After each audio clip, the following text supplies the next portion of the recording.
discussed this with Mr. Gordon and group and some others among the movements, not quite everybody, but almost. But I thought I would just let you know where we're at and what our thinking is, and see how maybe the court wants to proceed, and obviously Mr. Gordon can speak for himself. First of all, I mean, we are cognizant of some of the comments you've made and of timing, and I think all of the parties very much appreciate the need to really complete this by Friday. So that being said, our thinking was, and I think we actually have agreement on one point, which is we have, there's about an hour and a half of video clips that I think, at least as between me and Mr. Gordon, and again, I don't want to speak for other parties, we would agree, although I think it's kind of all tied together, so I don't want to make agreements in part, but on that one, at least Mr. Gordon and I, for now, subject to the rest of this, would suggest that the videos be viewed by the court at its leisure, and we not use court time to do that. So I won't be watching Godfather 2 tonight? Oh. Well, that's up to you, Your Honor. And some of the other ideas we've had were the following, and again, they're all, I don't want to say they're tied together, but they are, and we just need to feel our way along, but I'm just going to put them out there. We would, with Mr. Watts and Mr. Onder, like we've done with other witnesses, frankly, the reason we felt compelled to have Mr. Watts and Onder testify live was they submitted declarations, and so we felt we needed to respond to those or counter those. But in light of where we are, we had proposed that Mr. Watts and Mr. Onder, we would not call them live, but simply have the ability to go back and designate depo transcripts effectively to respond to their decks can come in, and right. We'll just designate deposition testimony, and that would be the extent of Mr. Watts and Onder. Even though Mr. Watts bought a new suit for today, I'm told. The socks were sold out. That's one suggestion. Another, on what I call, and I think you've referred to as the MDL part of the case. Our thinking was that we would permit the expert reports to come in. We would also, both sides could designate deposition testimony, hopefully in a limited fashion. And that we would simply submit that part of the case in that way and not have live testimony. That would mean if that were either agreed or ordered by the court, that would eliminate live testimony from, on our side, Judge Ferguson, Royal Ferguson, who's here, Your Honor, and retired judge, federal judge from Texas, and Professor Rave on our side, and Sheila Birnbaum, who's a matching expert, if you will, on the other side. Mr. Mullen has some testimony relating what I'll call to the MDL part of the case. Right. We would not cross-examine him on that. Again, that whole part of the case, our suggestion was and is to just have it come in on the papers, if you will. That's how we had, again, I don't want to characterize it, I'll let Mr. Gordon speak to it, but we thought with those changes, we would, if that was all implemented, we would then be able to proceed to Mr. Lissman, who's a financial person at, I don't get his title, but he's a financial person at J&J. We would then that would close effectively the fact part of the case. We would then go to call Mr. Burian from Houlihan Lokey, and I believe the other side would call Mr. Mullen and Mr. Bell.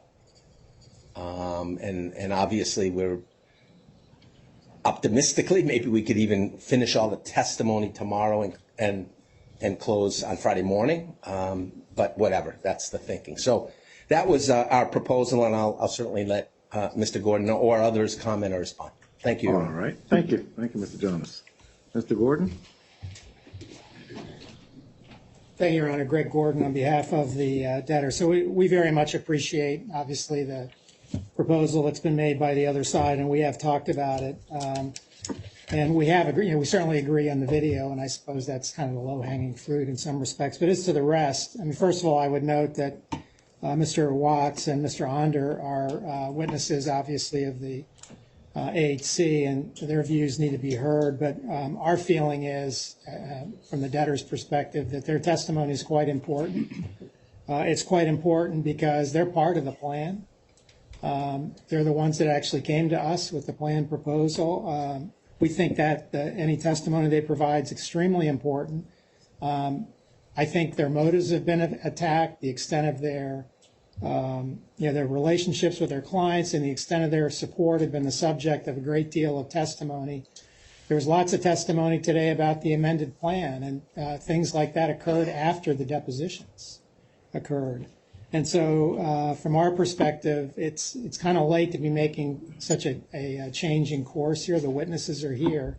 Mr. Listman is not here right now, so it's not as if we could call him right now anyway. Now, I'm not sure how quickly he could be here. He can definitely be here today, but he's not here at the moment. So for those reasons, Your Honor, that we're opposed to that. And the other thing I'll say to Your Honor is we don't have any idea even how long they're planning with these witnesses in any event. There's been no discussion about that.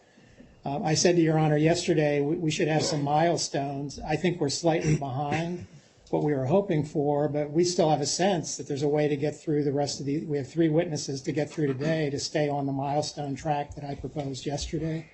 And we would think our time is better spent just them being efficient in terms of doing their cross-examinations. What are your thoughts, because, and it comports with what I had suggested at the outset on the, well, I'll call it the policy arguments. Right, which I dispute. Which, but I'm cognizant of what the issues are. I understand. So to, rather than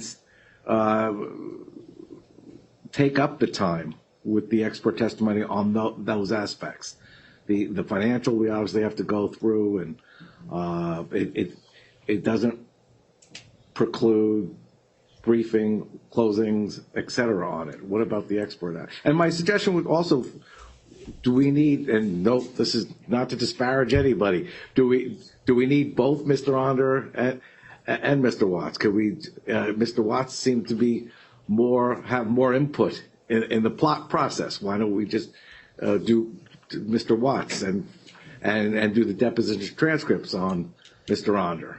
Well, again, we still have the issue. It's the depositions are dated based on developments that have occurred since. Mr. Onder was the subject of a lot of testimony alone today as well. I mean, there are 2 names you've heard quite a bit. You heard argument from Mr. Myman as to whether or not they were technically on the committee or not on the committee that applied to Mr. Onder. So, again, to me, they should just, if they can just be judicious in their cross, this shouldn't be an issue at all. On the MDLs, our feeling there is, and obviously I'm listening very carefully to what Your Honor says, and I hear what you're saying, but we view that testimony as important to 1112B2, important to establish our good faith, but most importantly, we don't see that taking very long.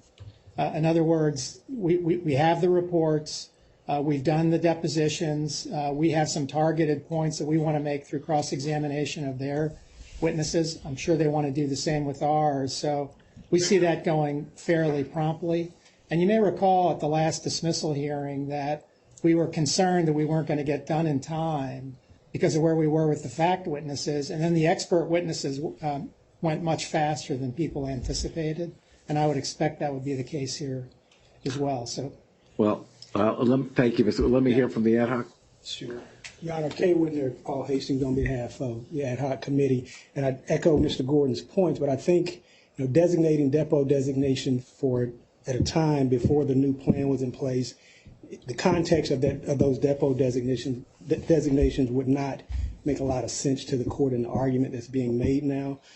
Both of these witnesses, Onder and Watts, have been brought up in testimony repeatedly today, and I think they need an opportunity to explain or give context to any answers that any discussion that deposition testimony that was pointed to earlier today. And then I think the larger point, Your Honor, is the declarations that were prepared in this case for their direct testimony was prepared with the understanding that they were going to be here live, that they were going to be crossed.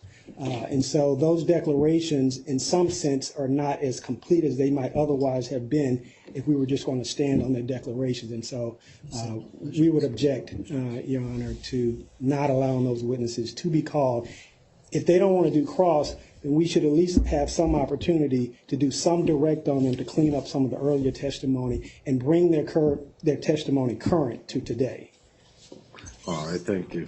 Mr. Jones? Yeah, I would just briefly, Your Honor, I would just say they chose to put in declarations on Friday night of these two witnesses. So I don't know, everything changes every day, of course it does. But the point is, they've testified, their decks are in. So I don't think they're entitled necessarily to now call them. We've had witness lists, they've submitted their testimony. All we're asking for, I guess, is we won't cross them. We just want to designate and submit some depot testimony, since we didn't technically have that opportunity because we were going to do it live. If we do that, I don't know that we have to ask anybody for anything. That's all. We don't want to call them live. We'll just submit. We'll submit depot designations. They can cross designate. We're not trying to deny them that right, and that'll be the end of it. We'll save two witnesses. Thank you, Your Honor. Mr. Hanson? Yeah, Your Honor, sorry to tag team. I know I complained about it. Your Honor, Chris Hansen with Paul Hastings on behalf of the ad hoc. We had an agreement. The agreement was that they would cross-examine the witnesses. Now they want to just designate. If they don't want to cross them, then they shouldn't get to designate. The declaration should come in. We'll clean up and we'll move on. That's one. Two, Your Honor, not a popular comment here for many of the people who like to hear a lot of speaking in the courtroom. Nobody needs to do closings in this case. You had originally suggested that there be written closings, that they be by written submission. There would be post-trial briefings anyway. If you want to save 5 hours in this process that we have, nobody needs to close. We should move through the witnesses so the court can hear the live testimony. And we think that this process that the TCC is suggesting is inappropriate. All right. So All right, just make. we're losing the valuable time that we're going to be gaining. I was just going to make a suggestion in an effort to make it easier. We've heard what you said on the MDLs. I was going to say, the way I would like to leave it is to say, look, we will be happy to consider that again. If we're getting into tomorrow and it looks like we're under a real time crunch, then I think we'd be prepared to do what's being suggested. We're just not prepared to do it today because we don't know exactly where we're going to be. I'm going to take what I can get.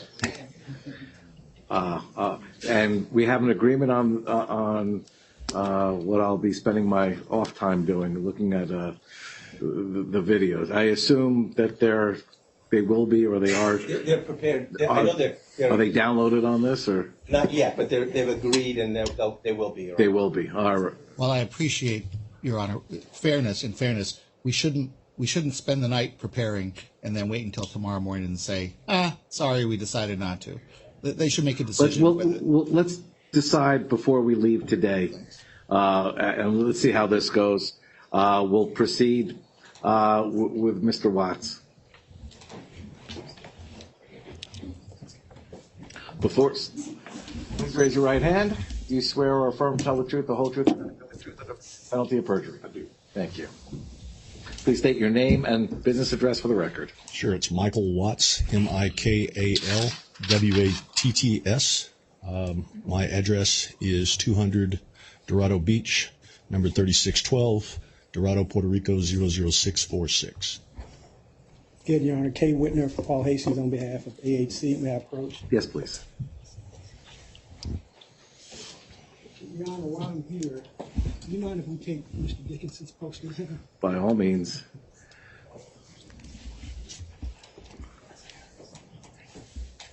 Oh, good. Thank you.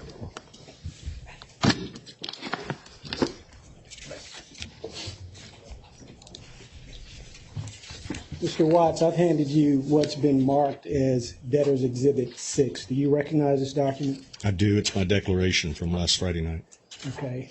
And do you understand that we intend to introduce your declaration as your direct testimony in this matter? I do. You're okay with that? I'm fine. Your Honor, we'd like to move Debtor's Exhibit 6 into evidence. No objection? No objection. Okay, thank you. Admitted. Yes.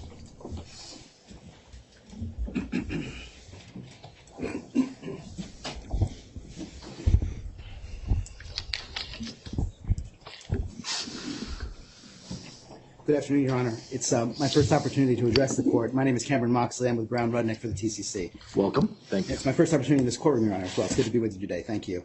Judge, I have some binders for the court and for the Of course witnesses. you do. Thank you. Of course. He outranks me. I didn't do it.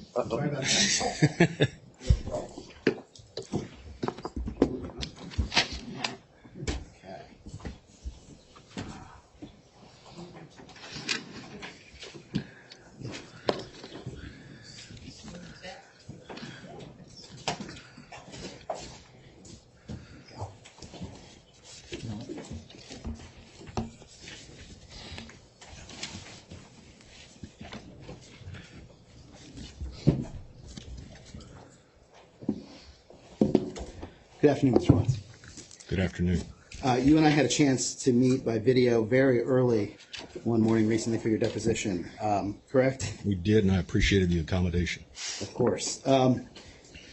We may, in the course of the discussion this afternoon, Mr. Watts, refer to some materials. They'll be on your screen as well. You have your declaration, the binder your counsel gave you as well, correct? Sure. Okay. And you heard the discussion about timing, so I'll try to be targeted in my questioning. I'll try to be targeted in my answers. Thank you, sir. Your firm represents approximately 17,000 TAL claimants, correct? Yes. Okay. And you signed your first TAL claimant on March 19th, 2022, right? Yes. You describe at a high level your intake procedures and some of the reasons why your firm may decide to quote-unquote reject claimants at paragraph 12 in your declaration, correct? Take an opportunity to review that if you'd like, sir.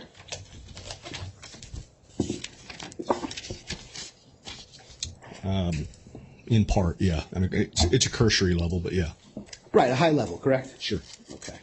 And there are multiple reasons your firm may make the determination to disqualify. I think that's the word that you used in your deposition, to disqualify a client's claim.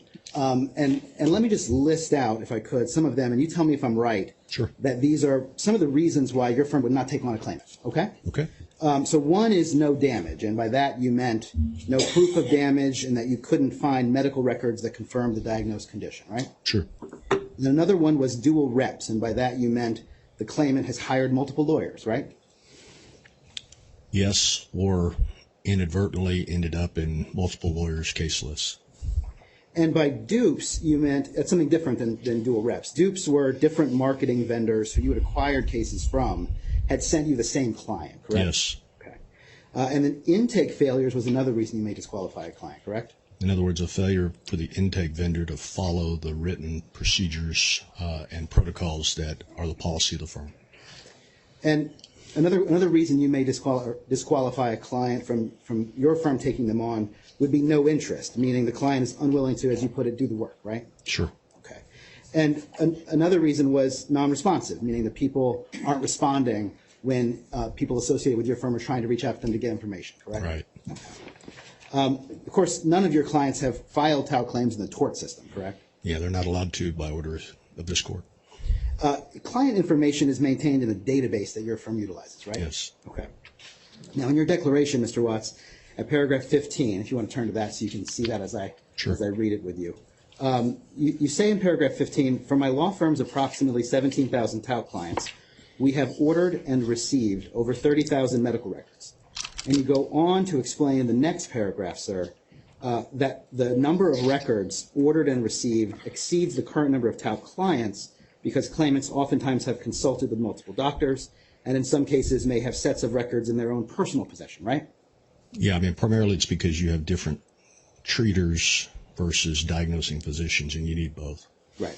But you don't know, as you sit here today, how many of your approximately 17,000 clients you have no medical records for yet, correct?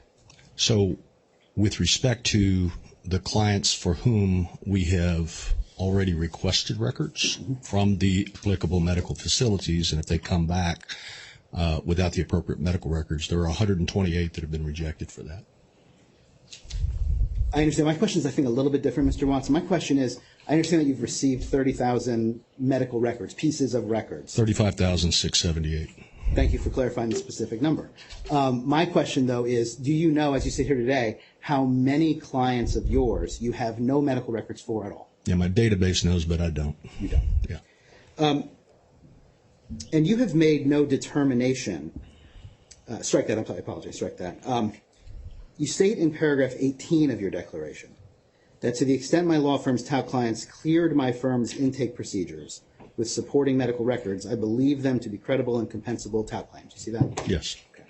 But you have made no determination, you or your law firm, have made no determination at this time that any particular number of your approximate 17,000 claims will be filed in the tort system if this bankruptcy case were dismissed, correct? Well, all of them will be filed in the tort system if this is dismissed, if they're not disqualified under the decision tree that we have. Right, and I appreciate that, thank you. My question, though, is, but as you sit here today, you haven't made a determination as to the number of the 17,000 clients you represent that will be filed in the tort system if the case were dismissed, correct? Well, all of them. It's kind of like the joke when you drive by a cemetery, how many of those people are dead? All of them are dead. But so the point is every one of them that gets through the protocol Right. will be filed. They're in various stages of the protocol. You asked this question in my deposition, how many of them are in the ends? I said I didn't have the number. Is it more than 1,000? Yes. Is it more than that? I said I can get you the number. I can give you all the data that I've got as of yesterday if you'd like it. But the bottom line is that it is a process that we follow, and that process is underway. I understand. My question, though, is the data that I want today is the data that's in your head at this moment in the witness box. What number of the 17,000 do you know for certain you will file in the tort system if this case is dismissed? Thousands. I don't have a precise number. You know that for certain? Sure. And of those approximately 17,000 clients that you have, at least 277 of them were, you've already made the determination to be disqualified for one of the reasons we talked about. As of yesterday, it's 298 out of 17,214 have been rejected for one of those 6 reasons. Okay, and so you anticipated my next question, actually, which is you expect the number of disqualified clients to go up as you go through the process, correct? Yes? Yeah. Okay. You have approximately 500... So will the new cases that are being intaked. Thank you, Mr. Yeah. Wright. You have approximately 500 tout clients whose diagnosis is mesothelioma, correct? 555 people who have told me they have mesothelioma who are in the process. Okay. And your remaining tout clients of the 17,000, those are gynecologic cancer diagnoses, correct? Yes. Okay. As of the time that I asked you questions at your deposition on June 12th, you did not know the breakdown of those types of gynecological cancer diagnoses, correct? Yeah, I do now if you want them. My question was that as of June 12th, you didn't know, correct? Yeah, you deposed me in my airplane hangar once and at my ranch the other time. Monday, to get ready for this, I have the data if you'd like it. Okay. The science, you would agree with me, Mr. Watts, the science is better for some types of tout cases than others, right? Sure. You negotiated the term sheet and the PSA with the debtor, correct? I did. And appreciating the prospect ahead of going from a PSA term sheet to detailed plan documents, that's why you suggested that forming an ad hoc committee of supporting counsel, which would be represented by experienced bankruptcy counsel, was a good idea, right? Yes. Now, in signing the PSA, all you could agree to as counsel who negotiated it is to advocate for the proposal with your clients, right? Yeah. In other words, the term sheet in the PSA is an agreement between myself on the one hand, Mr. Murdica and Mr. Haas on the other hand, that if the plan documents have the core features of the term sheet, I commit to support it and to recommend that my clients accept it. Right. You as the attorney. It doesn't obligate your clients to do Of course that, not. correct? And you would agree with me, Mr. Watts, that if the debtor's plan that is ultimately proposed is inconsistent with the terms of the PSA, you're not bound to recommend it to your clients, correct? You know, it's kind of a one-sided option that I have. If they make it worse than the PSA, then I can walk. If they make it better, which we've been working hard to do, then of course we'll accept that. You know, as you know, plans are amended all the time. And the whole purpose of getting the first draft out in effect by May 14th was partially my schedule, but mostly so that you guys could all fire missiles at it and it could be optimized. Kind of an iron sharpens iron thing. And so the amended plan is more relevant now than the one that we started with.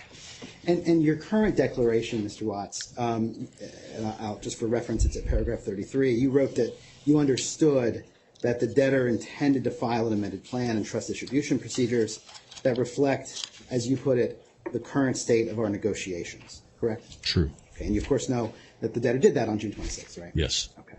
And with respect to the TDPs and the claim recoveries, the amended plan that was filed on June 26th is what you said it would be, right? It's a reflection of the current state of negotiations, correct? Yes. You don't think that is a plan that is actually going to be voted on, correct?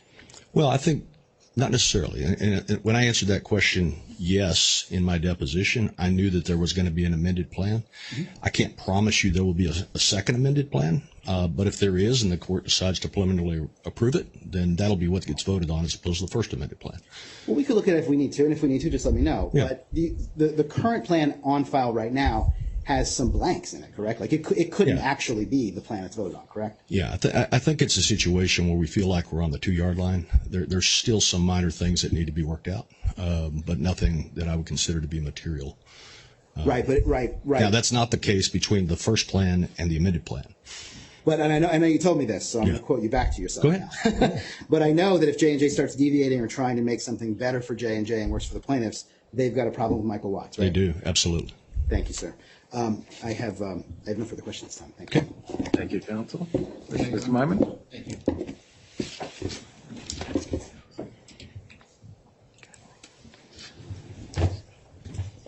I don't know why, but I have my own writers. Put this one up, take yours. You bet. So you're Hanger and Ranch, huh? I knew I was doing something wrong. I've got a terrible story yesterday that makes it far less glamour than it sounds. Yeah.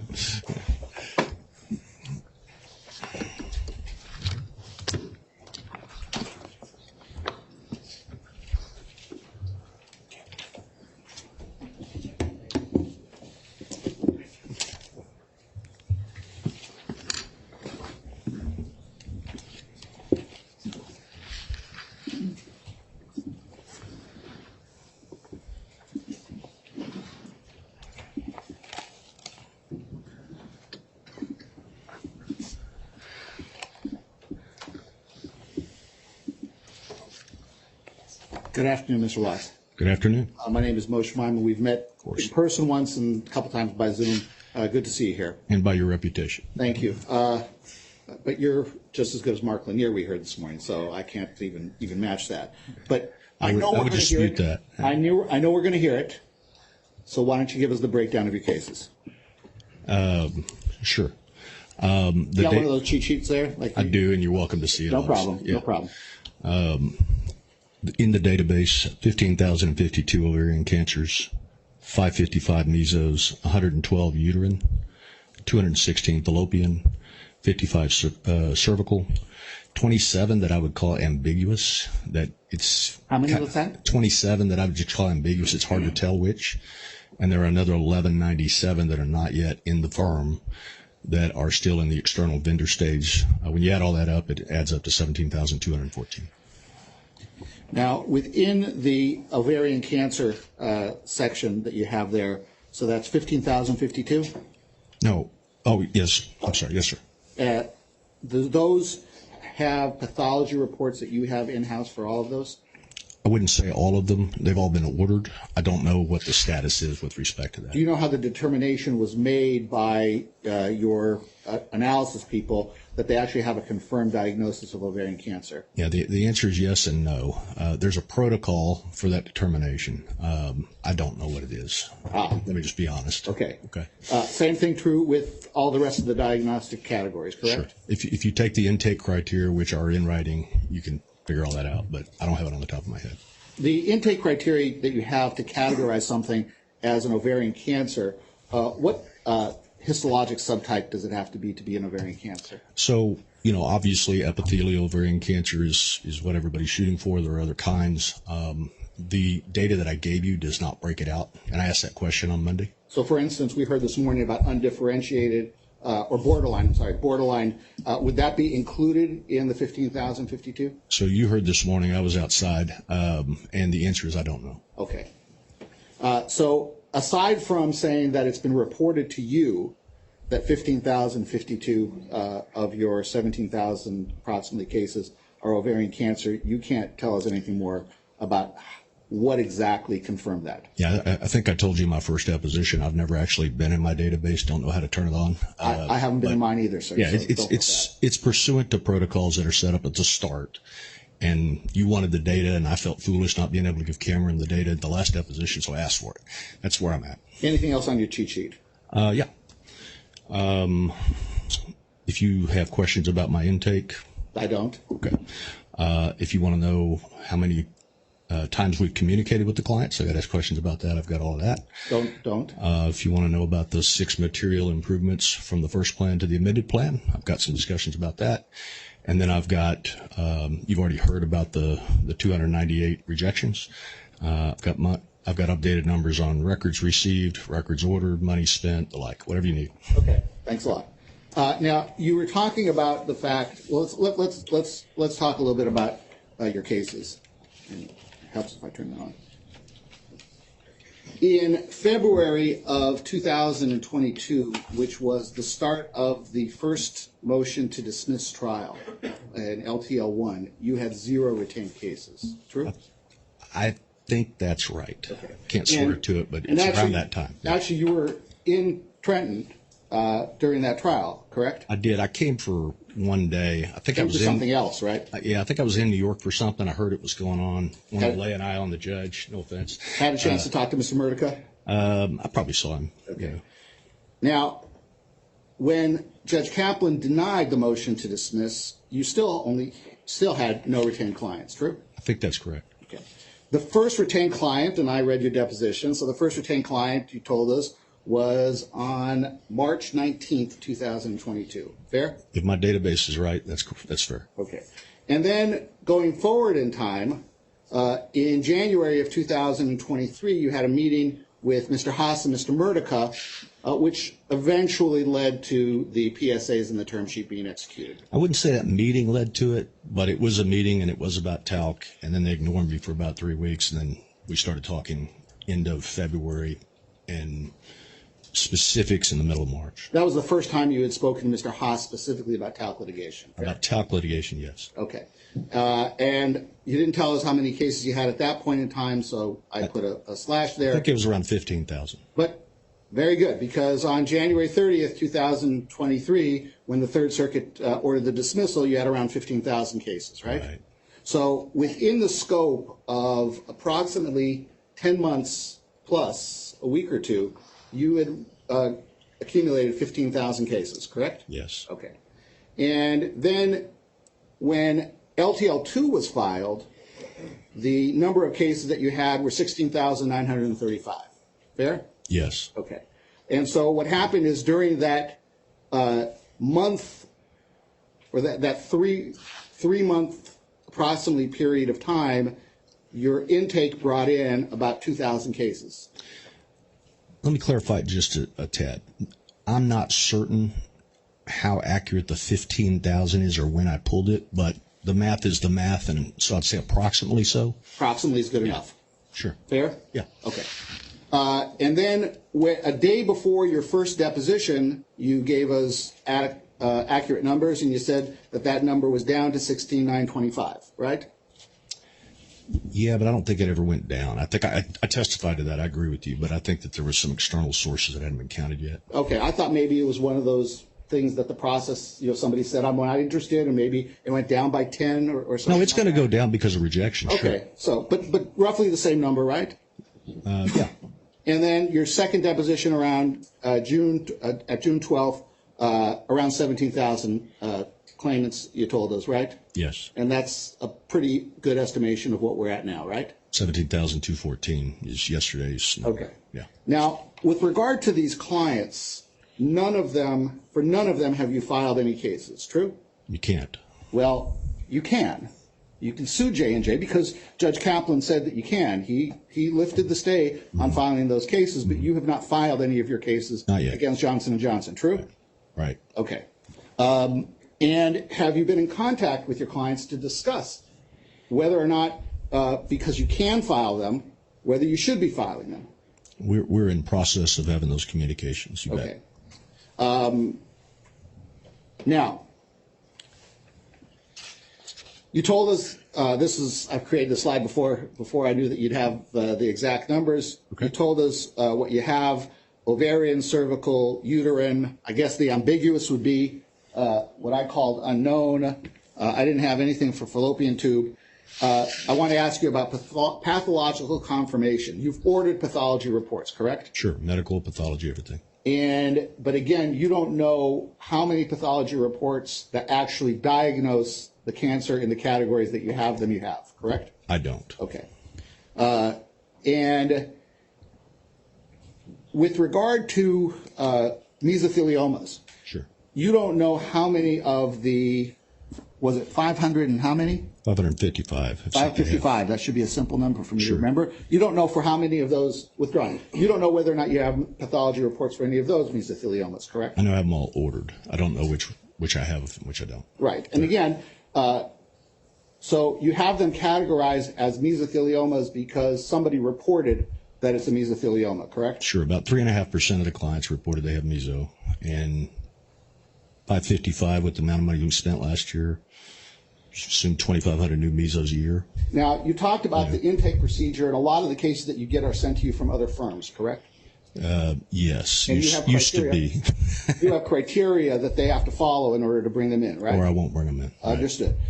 The information that you have about the diagnosis of mesothelioma, is that something that the client provides or the referring lawyer supplies? The clients provided an intake questionnaire. It's about 15 pages long. Okay. And have you ever seen a pathology report that discusses a questionable diagnosis of mesothelioma? Sure. Okay. And you're aware that sometimes there could be a differential diagnosis of mesothelioma. The client might think that they have it, but it turns out, thank God, that they don't, right? Sure. Okay. And you don't know out of the 555 how many might fall into that category? No. Okay. For the mesothelioma cases, on your intake, do you question about other asbestos exposure aside from Johnson & Johnson baby powder? Yes. Okay. And can you tell us, with regard to the 555 mesotheliomas in your database, how many of them have reported other asbestos exposure? So what I know is the intake criteria deselects a lot of those people with other asbestos criteria from this particular project. What do you mean deselects? In other words, if somebody worked in a rubber plant their whole life, as a guy who tries a lot of cases, I'm not going to face off against Jim Murdica and blame it on talc. This kind of thing. So there's kind of a decision tree in all these intake criteria to try to eliminate stuff where it's more likely than not it's a compensable claim against somebody else. Do you know whether or not any of the mesothelioma cases that you have among your 555 have been handled in litigation by other lawyers? So that's a good question. Thank you. Yeah, and the answer is we look for that. The last thing I want to do is be in a duplicate sign-up question in a situation where they've made a previous claim to a trust and the like. And so the exhibit to the PSA, where all the clients are listed, was very much my idea, and Ms. Lounsbury was for it, so that you could A, dedupe, and B, compare it to other databases and the like. Okay, good enough. With regard to those mesothelioma cases, but again, you don't know whether or not you might have a deselection process if somebody worked as a shipyard worker or a factory worker, but with regard to other asbestos exposure, you don't know categorically how many, if any, of those have other asbestos exposure in their histories. Well, I know that they're telling me that they don't. And of course, we've all had clients that disappoint us in that regard. But if they know your name and they know Peter Angelos' name, I deselect them. I mean, why would we go through that exercise? Right. Understood. With regard, you understand, do you not, that the plan of reorganization disqualifies any mesothelioma clients who have other asbestos exposure? Conceptually, yes. I mean, directionally, yes, I guess. Well, that's what it says, right? Yeah, I mean, the idea is that Johnson & Johnson doesn't want to pay for mesothelioma that somebody else's product caused. Understood. Yeah. You've litigated cases against multiple tortfeasors in the same case, correct? I have. And part of your business model is to understand that there can be multiple responsible parties or multiple tortfeasors for the same damage, correct? Absolutely. Okay. And so it might be that somebody else might be primarily responsible, but that doesn't eliminate all tortfeasors being responsible. Agree? Agreed. Okay. So with regard to statute of limitations, tell us, with regard to, let's start with the mesothelioma claims, are all of the diagnoses for the mesotheliomas within the last 5 years, say? Not necessarily. I don't believe that's true. Do you know how many of them are? No, I haven't stratified that, but what I did do, and I think you saw this in the term sheet, there were previous iterations of settlement proposals that had specific language with respect to statute of limitations.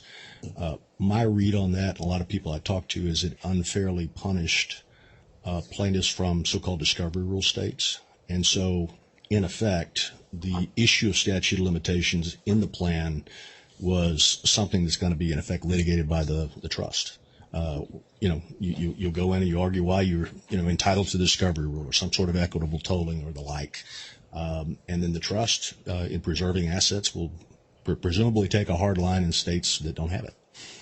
And for those who have a diagnosis prior to the time that they would have in the tort system a cognizable claim for statute of limitations, those theoretically could be eliminated from payment from the trust, correct? Well, and frankly, in the intake criteria, there's a 50-state grid that we follow. If you're from this state, the rule is X. If you're from that state, the rule is Y. So we try to deselect everything we can at the intake level. So what's the point of ordering medical records on somebody from a particular state where the substantive law of that state's already excluded it? And so to the extent that we've got that 50-state right, and I've got 3 law lawyers that keep up, in all the mass torts, keep up with it, then presumably we've already sifted out all of the statute barred cases and are only spending firm resources to pursue those that still have an opportunity in the court system. Okay, but again, you can't tell us the range, the way that you've broken down types of cancer. You can't break down for us, these people were diagnosed here, these people here, these people way back. If I had been asked that in my deposition, I probably could, but I wasn't asked, so I didn't go on Monday. But my point is this: I think if you'd like to see it, there's a 50-state grid about if you're from this state, then there's a series of questions that come up with respect to, are you eligible under that state statute of limitations? Had I been thinking at the time, I would have asked it, but the evidentiary hearing, so we'll forego that. And you know that whenever I didn't have an answer, the second deposition, I tried to have you answer, and now I'm trying to, Fair enough, but this is the last chance. Yeah, I got it. Right, Judge? Oh, yes. Okay. Have you, in taking on the responsibility to litigate 17,000 cases, I think you told us that you looked into the science of ovarian cancer, mesothelioma, and things like that, correct? Sure. And are you familiar with the epidemiological literature that shows a relationship between asbestos exposure and ovarian cancer? Yes. Okay. You're familiar with the epidemiological literature that deals with ovarian cancer as opposed to other subtypes, but ovarian cancer and talc use? Sure. Okay. Are there studies that you've looked at that show a statistically significant increased risk of cervical cancer from asbestos exposure? Yes. Which ones? I listed them in the second deposition. There's 3, and I'm talking about asbestos exposure, sir. Yeah. Yeah? Well, okay, so you're stratifying normal asbestos versus talc? Yes. I need to go back and read that study. I don't want to be on the record. Okay. I'm not positive which one I'm referring to, but I've got a series of 3 studies that talk about the other gynecological cancers, but it's been a while since I've read them. And you mentioned them in the second I did. deposition? Okay, I'll take a closer look at that. Yeah. Same thing with uterine cancer. Are you aware of any epidemiological literature that shows that asbestos causes uterine cancer? Same answer. There are studies that talk about it in this context, and I need to go review them before I go on the record that it's asbestos versus talc. Fair enough. With regard to any gynecological cancer that's not ovarian cancer, would the same answer be true with regard to epidemiological literature showing asbestos causing that cancer? As opposed to talc causing. Correct. Yeah, I think that's right. Okay. But talc has asbestos in it, if you believe our side, which I do. Well, we're right, aren't we? Yeah. Okay, yeah. Mr. Haas would disagree, but I agree No, with you. I understand that. If you could take a look at tab 5 that I put in front of you. Yes. This is a 2020 pooled analysis of prospective studies in Cancer Epidemiology titled Genital Powder Use and Risk of Uterine Cancer, a pooled analysis of prospective studies. Do you see that? Yes. Are you familiar with this? I'm familiar with. It seems like almost everything that Katie O'Brien has written is harmful. Okay. So yeah, I've read it all. Well, some of her early stuff actually said that it looks promising, right? The recent stuff is what I'm referring to. Okay, and she concluded that uterine cancer, there is no scientific reliability study for uterine cancer being caused by talc use. Yeah, I think all of her recent stuff is very harmful to us. Okay. On all the different cancers. But in contrast to that, if you take a look at tab number 7, this is an editorial commentary by Eagleman, Madigan, Imam, and Tran, evidence that cosmetic talc is a cause of ovarian cancer, right? Sure. And that's part of the literature that you cited, right? Yeah, and I note that, I mean, Eagleman and Madigan are well-known players in this litigation as well. But yeah, there's science on both sides for sure. Okay. Let's take a look at the term sheet, and the term sheet is on tab number 1. Okay. I don't think we'll need to look a lot at it, but I wanted to talk to you a little bit about it. In your meeting with Mr. Haas, and then as relayed to you by Mr. Murdica, who Mr. Haas has hired, it was told to you that except for a bankruptcy, J&J will not otherwise settle these cases globally, correct? Yeah, it was more, yes, that was said. There was some context if you want it, but if not, it's fine. What's that? I said the meeting was one that I asked for, and my reading was we had a difference of opinion as to what the Third Circuit would do that I've discussed. My reading was that there were timing opportunities that existed while this was in bankruptcy that would not exist after. After the meeting, to answer your question directly, I was convinced that without some ability to use 524G to capture the futures, that there was no way to settle this case. In fact, you told us in your first deposition that J&J made it clear that once back in the tort system, this was virtually impossible to settle, right? Yeah, on a global basis, I agree. You felt that it was an opportune time to explore settlement with them, right? I did. And according to J&J, you were left with the impression that it was a one-time opportunity. Those are your words, right? Well, I don't know whether it was my perception from them, but it was my view walking in that if they weren't going to settle the case without 524G, that without 524G, we were back in the tort system. And unfortunately, you'd be in a situation where certain clients for certain very good law firms would get paid, and lots and lots and lots of clients for other people would never see a dime. Let's go to number 2. One of your goals in discussing settlement with these gentlemen was to get the most money possible, correct? Sure. And you believe that you accomplished that goal with the $8.9 billion and it was represented to you that there's not a penny more. Well, I think there's a penny more in footnote 1 and 2 coming from Emmerst. I'm hopeful.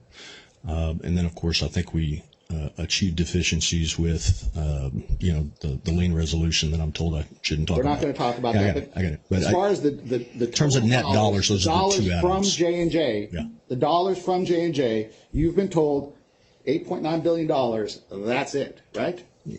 I was told worse than that. I was told there's no way I'm going to pay $8.9 billion.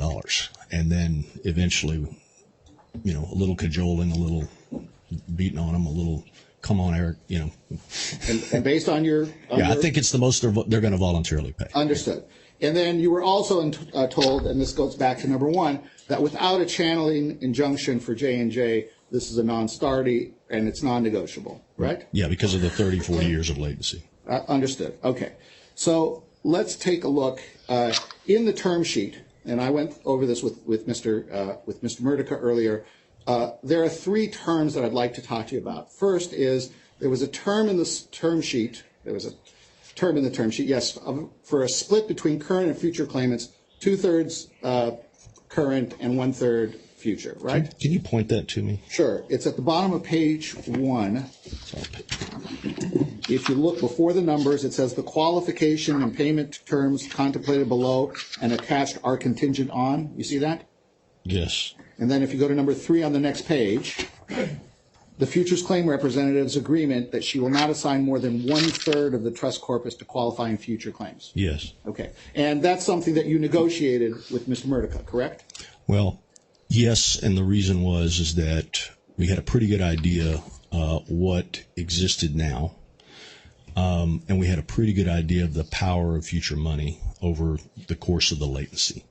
So in other words, most of the negotiation with Mr. Haas was, and I think I understand the disconnect between he and Mr. Murdica, and I think Mr. Murdica to a certain extent was right that it wasn't worth what everybody was thinking it was worth because of present value. So we spent a lot of time talking about discount rates and paying future amounts of money that would satisfy in future dollars what's necessary to pay the future claimants. With regard to your 17,000 cases, how many of them have been diagnosed within the last 5 years? I don't know. And with regard to the ovarian cancer cases, how many of them have been diagnosed within the last 5 years? Same answer. I could find it, but I don't have it. With regard to the 17,000 cases that you accumulated, put aside the mesos for a moment. Sure. Ovarian cancer, other gynecological cancer, since the time that you got retained in your first one, how many of them were diagnosed during that year? I could find that for you. I don't have it. Okay. In other words, I have diagnoses dates in the database. I just don't have the tip. You see the 2/3, 1/3 split here, I right? do. Okay. I do. Let's go to the next one. And if you want to see where it is on page 3. Yes. You see 2A3. 2A3, 6.5 billion for ovarians. You see that? Yep. And if you go to 2B3 on the next page, 2 million for mesotheliomas, right? 2 billion. 2 billion, right? Okay. You also have 400 million for the government claimants, correct? Yes. You didn't have any input into that, did you? No. Although an important between plan and amended plan, I think we've got more control over that than we did before. But Understood, but you didn't have any input into that, I correct? didn't. I was told that was what was going to be necessary, and I said, okay. Told by Mr. Murdica, right? Yes. Okay. Third thing, a demarcation of current versus future ovarian cancer claims, both diagnosis and executed retainer if it is before April 1st, 2023. And that's on page 2A, 1 and 2. Yes. Okay. And you and I spoke about this at your first deposition, right? Right. Okay. So I'd like to see if we can agree. The first thing, the split between current and future claims, 2/3, 1/3, is that in the current plan? I haven't looked at it. I looked and I didn't Sure. see it. Okay. Would that surprise you? If it's not in there, I don't want to say I'd be surprised, but you know the schedule I've been keeping. I don't know whether it's in there or not. Okay. But that was something that you particularly negotiated with Mr. Murdica, correct? Yes. Okay. If it's not there, the split between ovarian cancer and mesothelioma claims, that's also not there in the amended plan, in the plan, correct? I don't believe it's set out that way in the amended plan. Okay. And with regard to the third, that's been changed to simply have a diagnosis date prior to April 1st, 2023, correct? I don't know that, but I understand the discussions with respect to the change and why people wanted it. Okay. So I asked you a pointed question at your first deposition, and I asked you, you have never committed to Mr. Murdica or Mr. Haas that your clients would vote in favor of the plan true, and you said that's true. Absolutely true. I don't have the And right it's to do as that. true today as it was then, correct? Absolutely. And you have never told Mr. Murdica, Mr. Haas, or anyone else from J&J that your clients are committed to voting yes on the plan, true? Right. I think it'd be a violation of solicitation rules. I think so too. So when J&J put out its press release in April of 2023, and they said they have secured commitments from over 60,000 current claimants to support a global resolution on these terms, those were not including, Michael Watts's clients were not included in current claimants from whom they received secured commitments, true? If you're asking me what I think happened, I think the PR department didn't talk to legal. It's sloppy. In an SEC statement, right? Yeah. Okay. The lawyers for 60,000 clients had committed to support the plan and recommend It, right? Yeah. Thanks. That's what I thought. Okay. Appreciate your time, sir. You bet. Before I turn to the ad hoc, is there anyone else? Boy, they're treating you gently. Telling you, Mordecai softened the bow. Counsel. Thank you. Mr. Watts, just a few follow-up. You were asked about medical records, and you're getting medical records for the claimants that you have. Does that cost you money? Tens of millions of dollars. Okay. And why would you spend that kind of money to obtain those medical records? Well, if you spend money to pay marketing vendors to get clients in the door and you can't prove them into convincible cases, you've just wasted a whole bunch of money. So as part of the business plan in any tort, you better have marketing spend, you better have a record retrieval, a record evaluation spend, you better have filing fees, you better have experts and the like. It's all part of it. Would you spend that money for claims that you didn't believe were compensable?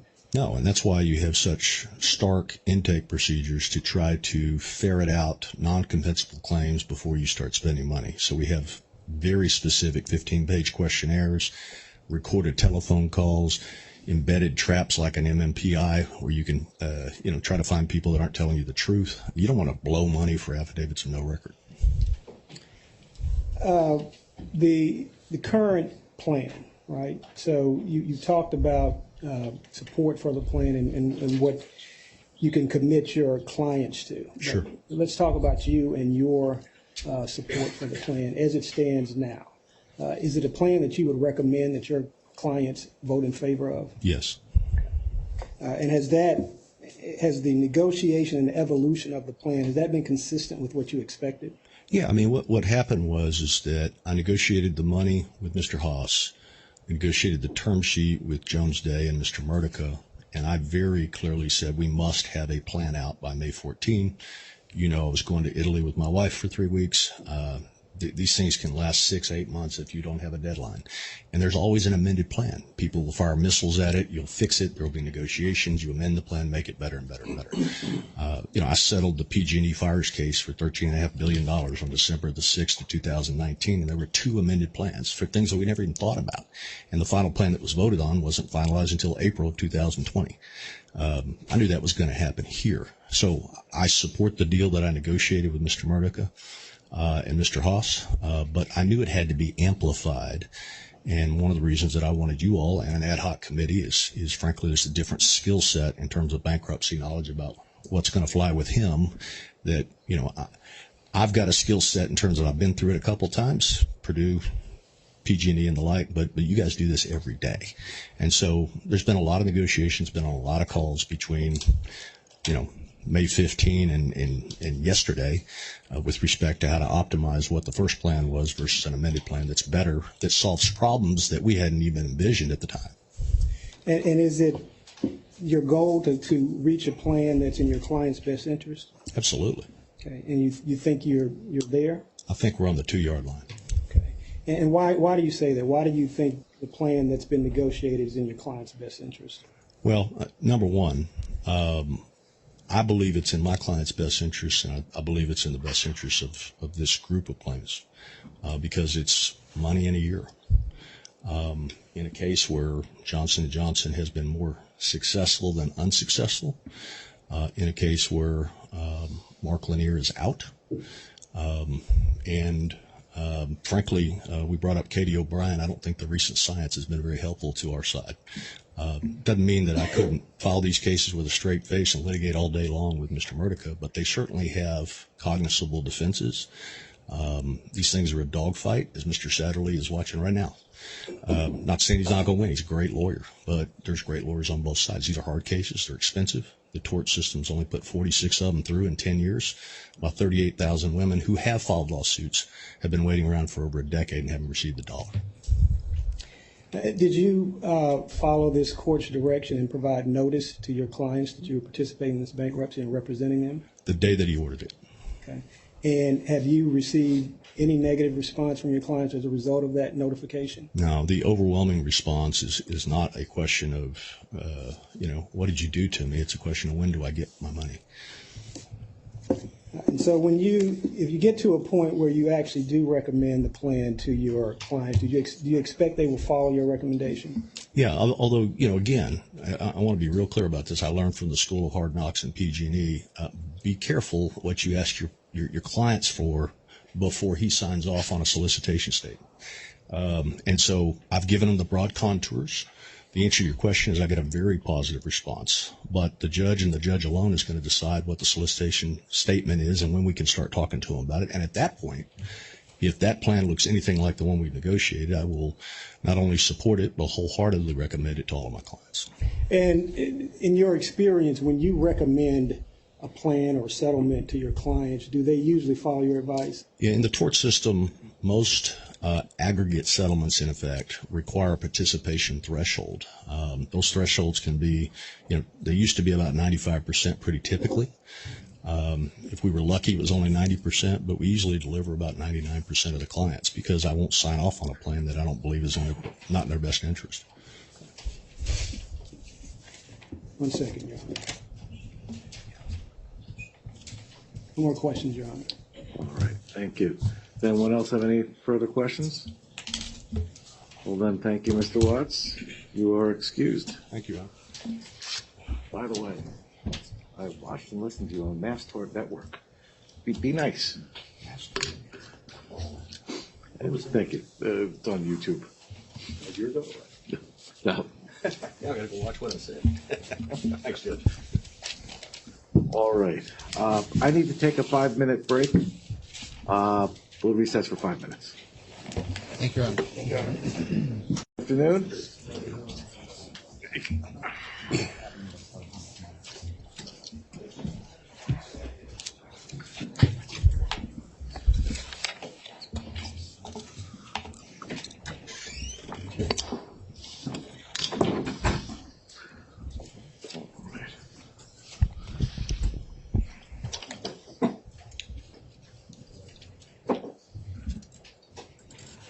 And we are on?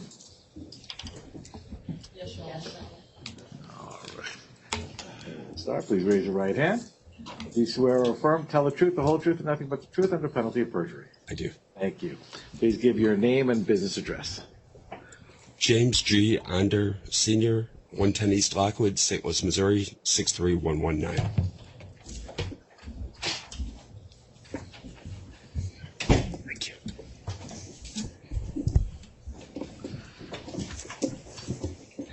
Ready to proceed, Your Honor? Yes, please. Again, K. Whitney, Paul Hastings on behalf of AHC. May I approach? 4 binders.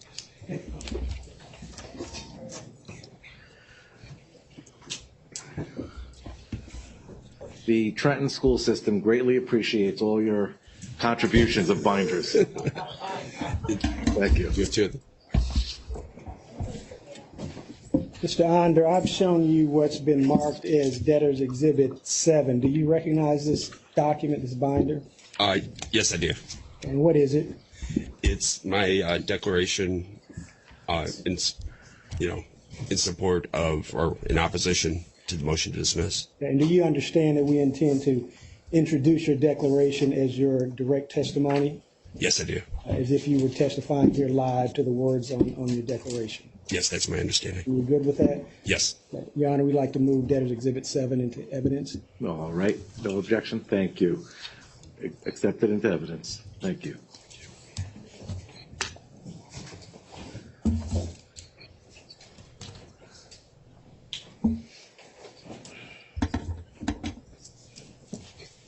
Good afternoon, Your Honor. Good afternoon, Mr. Onder.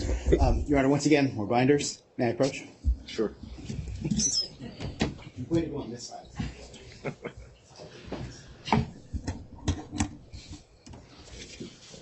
Thanks.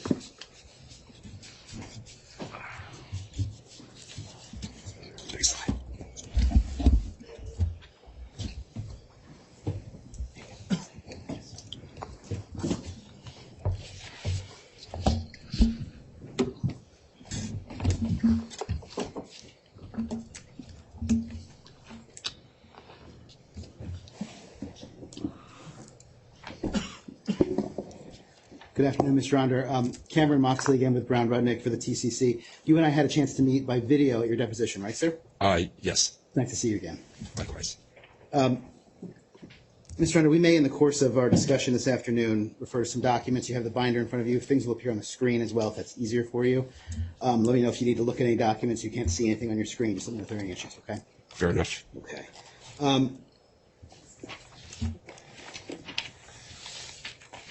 Mr. Onder, your law firm, Onder Law, represents approximately 21,411 TAL claimants, right? Correct. And your clients suffer, and I'm quoting now from your declaration in paragraph 7, just for your reference. They, quote, suffer from ovarian cancer, gynecologic cancers, and or mesothelioma as a result of their use of and exposure to Johnson & Johnson products, right? Yes. Let's go through the breakdown of your clients' diagnoses of your approximately 21,411 clients. And I'm looking just for reference, Mr. Onder, at paragraph 14 of your declaration. Okay, sir? Okay. Okay. You represent, approximately 9,000 clients who suffer from epithelial ovarian cancer, correct? That's correct. And you represent approximately 9,000 clients who suffer from uterine cancer, correct? Correct. And approximately 3,000 of your clients you don't yet have medical records regarding their specific cancer type, correct? That's correct. Okay. And you have approximately 10 mesothelioma clients, right? Correct. Okay. Your firm utilizes a database to keep track of clients and their information, and that's where the number 21,411 comes from, right? That's correct. Okay. And not all of the 21,411 claimants have filed claims in the tort system right now, correct? That's correct. Okay. Thousands are unfiled, I believe you said, right? That's correct. Okay. Now, if a client is in your database, your expectation is that they have a signed engagement letter with your firm, right? Yes. Okay. Signing someone as a client does not necessarily mean that you will ultimately file a case for that claimant in the tort system, correct? That's correct.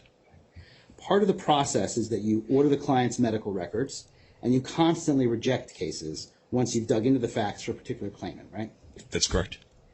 You and your firm have not yet made a determination whether to file the unfiled cases that you have, right? The clients that you have, right? Yes and no. As there's a whole group that at the time of the first dismissal, we were looking into that 30-day window. We had to get ready to file. So, we had gone through, and there were a good number that we had specifically already drafted complaints on. So as you sit here today, can you tell the court the number of your clients who, if this case were dismissed, you would file claims for in the tort system? I remember the number we said we had to file within 30 days was somewhere on the order of 5,000 to 6,000. Okay. The number of clients that your firm represents, the 21,411 figure, that's really a number that the database generates based on whether or not a claimant has an open file in your system, right? That's correct. Okay. That claim could still be subject to ongoing facts gathering, diligence, documents coming in, the like, right? Absolutely. Okay. And you state that and this I'm reading from paragraph 15 of your declaration, you state that you appreciate that there are differences of opinion regarding the strength of certain TAL claims, right? Correct. Now, you phrase it in paragraph 15 of your declaration as quote-unquote differences of opinion. But in terms of what those opinions are based on, sir, you would agree that some gynecologic cancers are not as convincingly proven by science to be related to TAL, right? Absolutely. It's fair to say that you estimate that somewhere between 8,500 and 9,000 of your TAL clients are, quote, ovarian cancer of confirmed and documented histological subtypes that would be the, so to speak, good cases, right? Yes. Some cancers, strike that, some cases are stronger than others, right? Correct. And that's because that some cases are stronger than others. That's because some diagnoses have a weaker association with TAL, right? Correct. Okay. And complaints are not drafted for your unfiled claims, for all of your unfiled claims, because you typically wait, I think as your answer a few questions ago mentioned, until you get closer to the statute of limitations running out, right? Correct. Okay. Let's look at tab 3 in your binder, if you could, sir. And that, for the record, is marked for identification purposes as a trial exhibit 829. And what I'd like to do, if we could bring that up, Ryan. And what I'd like to do, if we could, is turn, just for the benefit of the screen, it's Exhibit A to that document. The third page from the end, I think. Do you see Exhibit A in your binder, sir? I think so. Okay, it's now on the screen as well. If you want to okay, just click great. in, look at whichever is easier for you. Okay. Right. Okay. So this is an email from your firm to a network of attorneys who may refer you tout cases, correct? I'm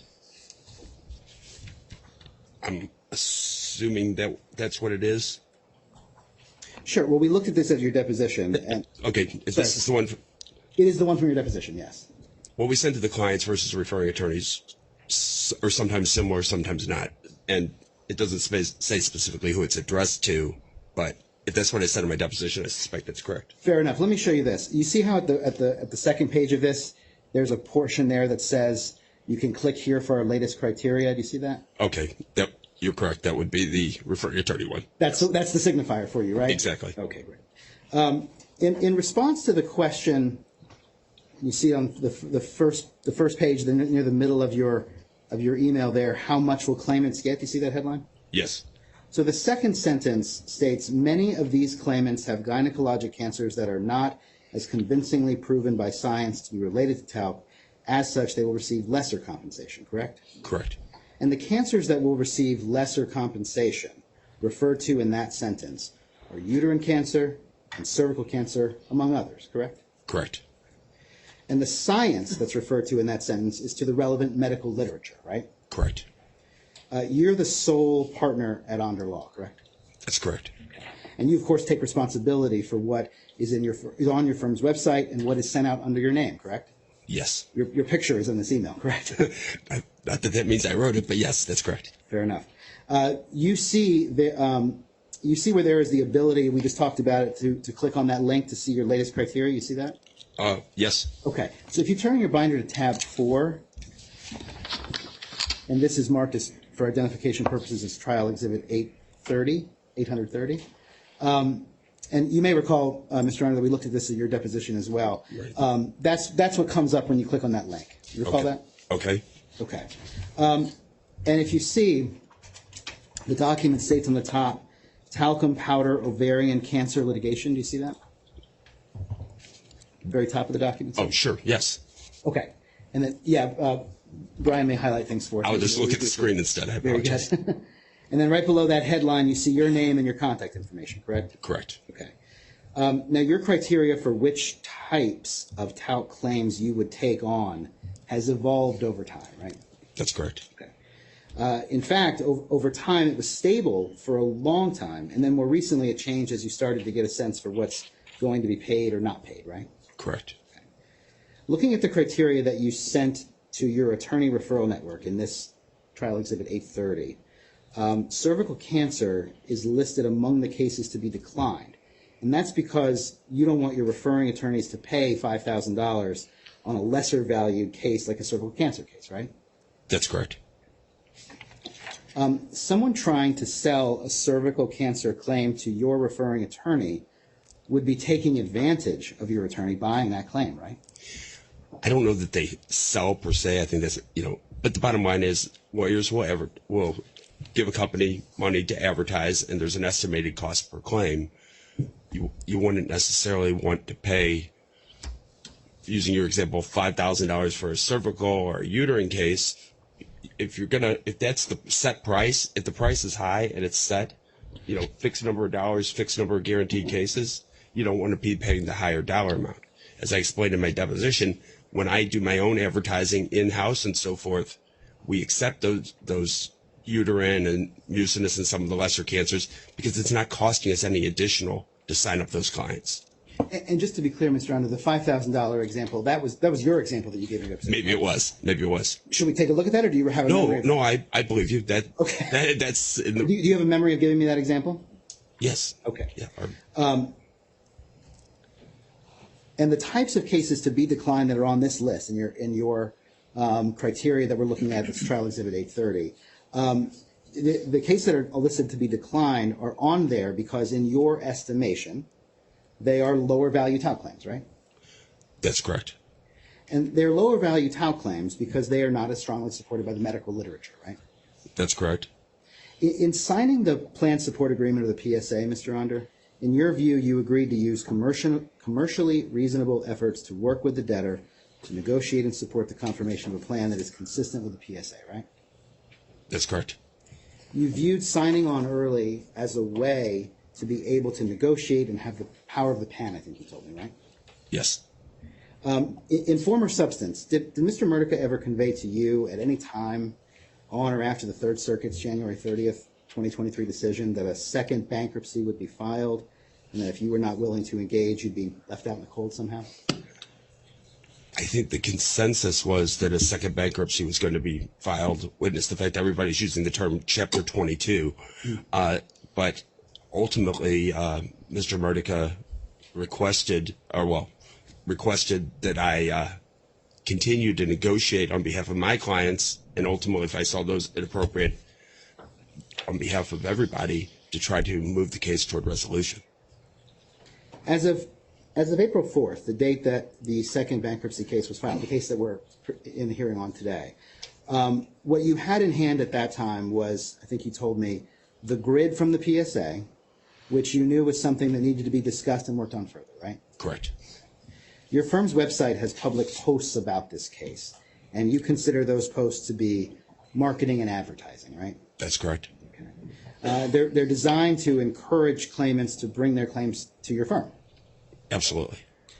Let's look at tab 5 in your binder now, sir. And this is marked as, for identification purposes, Your Honor, as Trial Exhibit 832. And I think we'll bring that on the screen as well, Mr. Onder. Great. Brian, is it possible to make that just about? You see it in your binder, so we can start there, and if we can get the screen to be sure, that's fine. That's great. Okay. So this was a blog post on your firm's website on April 13th of 2023. Do you see the date on the document? Maybe a little hard Sure. to see. Yes, I believe you. Brian, are we having technical difficulties? Okay. All right. So can you see the dates in the middle? I do see the date here. Okay. Yes. I just want to make sure we got the date there. Okay, great. And it states that this agreement is, strike that. A few days after the bankruptcy filing, which was on April 4th, this post appears on April 13th, and the headline of the post is $8.9 billion J&J talc resolution, questions and answers, right? Correct. And in that April 13th, 2023 post, it states, this agreement is tentative and still has quite a bit to hammer out. Do you recall that? Yes. And you let people know that J&J's position on what they are going to pay on, what they're not going to pay on, has deviated over time, right? That's correct. And in your April 13th posts, Trial Exhibit 832, what you consider advertising material, right? Yes, the idea was to educate the public about what's going on, and hopefully they would call in with additional questions. There's a question that reads, am I getting any money? You see that? It's the second question on the second page. Oh, we have the screen now. Great. So the second page there, if we could just blow up the second question, it says, am I getting any money? Do you see that? It's on your screen now, sir, if that helps. Yes, I see that. Okay. And the part of the response there to the question, am I getting any money, is, quote, Johnson & Johnson has agreed to pay small settlements to clients with other gynecological cancers, many who were told in the past that their cases would not be compensable, right? Correct. Now, in your declaration, after describing your intake and referral procedures, you state at paragraph 11 of your declaration, quote, pursuant to these intake and referral procedures, my law firm rejected over 80,000 potential claimants, including individuals who, 1, were diagnosed with types of cancer that medical literature identifies as having negligible or more limited degrees of association with talc usage, right? Yes. But your firm put up on the April 13th, 2023 post to tell potential claimants who you may have previously rejected to get back in touch with you, right? Yes. And you. Now, Mr. Onder, you could withdraw from the PSA today if you chose to, correct? I'm sorry? I'm sorry, sir. You could withdraw from the PSA today if you chose to, correct? Yes. And you've discussed that fact that you could withdraw if you chose to today with everybody, I think you told me. Everybody's a broad term, but generally speaking, I think that's a given. We had an agreement, commitment to that, to work toward a settlement, and obviously, if the terms went one way or the other, you can, modify it. The debtors, of course, filed a plan now, correct? Yes. Okay. And in your declaration, you described the plan the debtor filed as, in many ways, the original plan now, in many ways consistent with the strike that. I'm sorry, I didn't mean to mislead you. I misspoke. In your declaration, paragraph 32, you're referring to the anticipated amended plan that would be filed, correct? Yes. Okay. Oh, no. As of the time that declaration was filed, the only one out there was the original. I mean, as of the time that was drafted, the only one out there was the original. Right, and Mr. Arnott, I asked an unclear question. Let's take a look at your declaration at paragraph 32, just so we're very clear.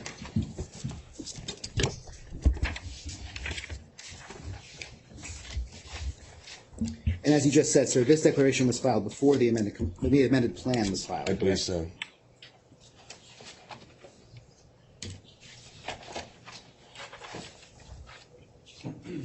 Yes, that's correct.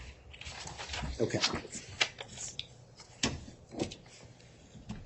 Okay, so paragraph 30, so you discussed the original plan, and then you discussed the amended plan that you anticipated. So paragraph 32, you discuss the original plan, and you say that it was in many ways consistent with the term sheet in the PSA, but still required work by and among the parties to reach final consensus on all material terms, right? That's correct.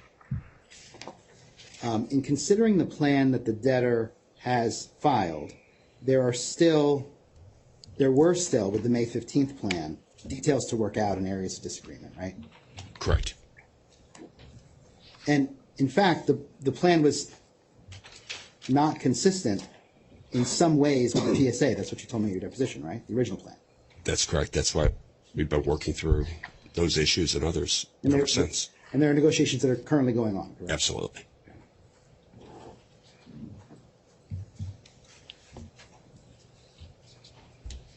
Let's look at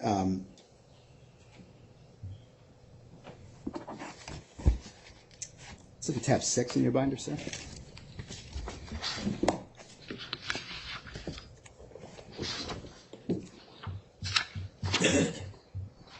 So tab 6, for the record, is identified as Trial Exhibit 765. Mr. Onder, you've seen this before, correct? Yes. Okay. This is an email from you to your attorney referral network again, dated May 19th, 2023. So again, just to orient you, it's 4 days after the original plan was filed, but before the current amended plan that's on file now was filed, correct? Yes. Okay. And on this May 19th communication, you let your attorney referral network know the filed plan fell short of the terms you had agreed upon in the PSA, right? Yes. And you did not plan to recommend the plan originally filed on May 15th to your clients because you believed it would be amended, right? Right. I mean, one of the that's just kind of how it works. You negotiate and continue to negotiate, as I understand it, until the bitter end. But if you had been pressed on the original, the first filed plan, on whether to recommend that plan or not to your clients, you would have to give that, you said, some long, hard thought, and ultimately you would not recommend it, but you'd leave it up to the clients at that point, correct? That sounds like a reasonable approach, given that terms deviated from the PSA. So but you gotta understand, we've been working on things the entire time. What I know, the full knowledge of what I know, where the negotiations are going and where everything's heading, isn't necessarily reflected on a piece of paper in front of me, but that is correct. It's a correct statement. One of the things you disliked about the original file plan on May 15th was that the current grid was too low and it capped out the maximum you can recover, right? Yes. Your firm has co-counsel arrangements with other lawyers who represent TAO claimants, right? Yes. Mr. Entrican is one of your co-counsel, correct? Yes, I believe so. Okay. Let's look at tab 8, if we could, in your binder, sir. I'm sorry, that's the wrong tab number. It's tab 10. Tab 10 is marked for identification purposes as Trial Exhibit 835, Your Honor. Mr. Honor, you've seen this declaration at your deposition previously, correct? Yes, I believe so. You see at paragraph 5, this is a declaration for the record by Attorney Lance Entrican. Do you see that, sir? Yes. Do you see at paragraph 5 of his declaration that Mr. Entrican writes, on August 3rd, 2021, I signed a co-counsel agreement with the Onder Law Firm, communicating directly with its founder. The Onder Law Your Firm. Honor, I want to object to this document. It's hearsay. We've not seen this. Mr. Entrican had no chance to pose him, question him.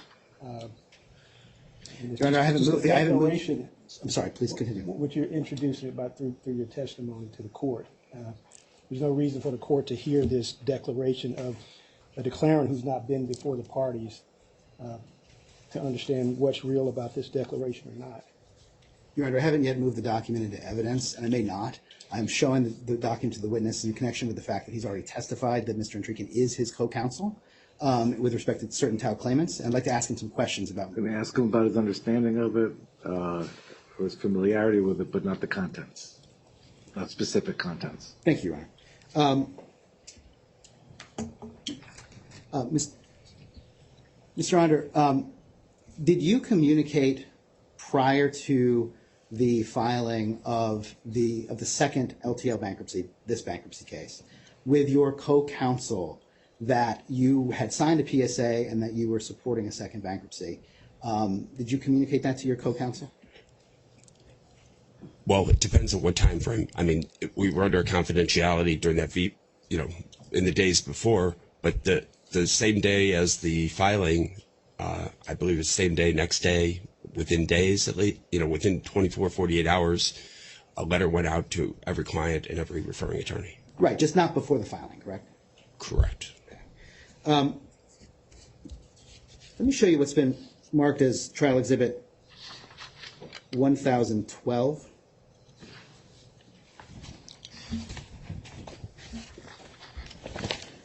This is at tab 9 of your binder, sir.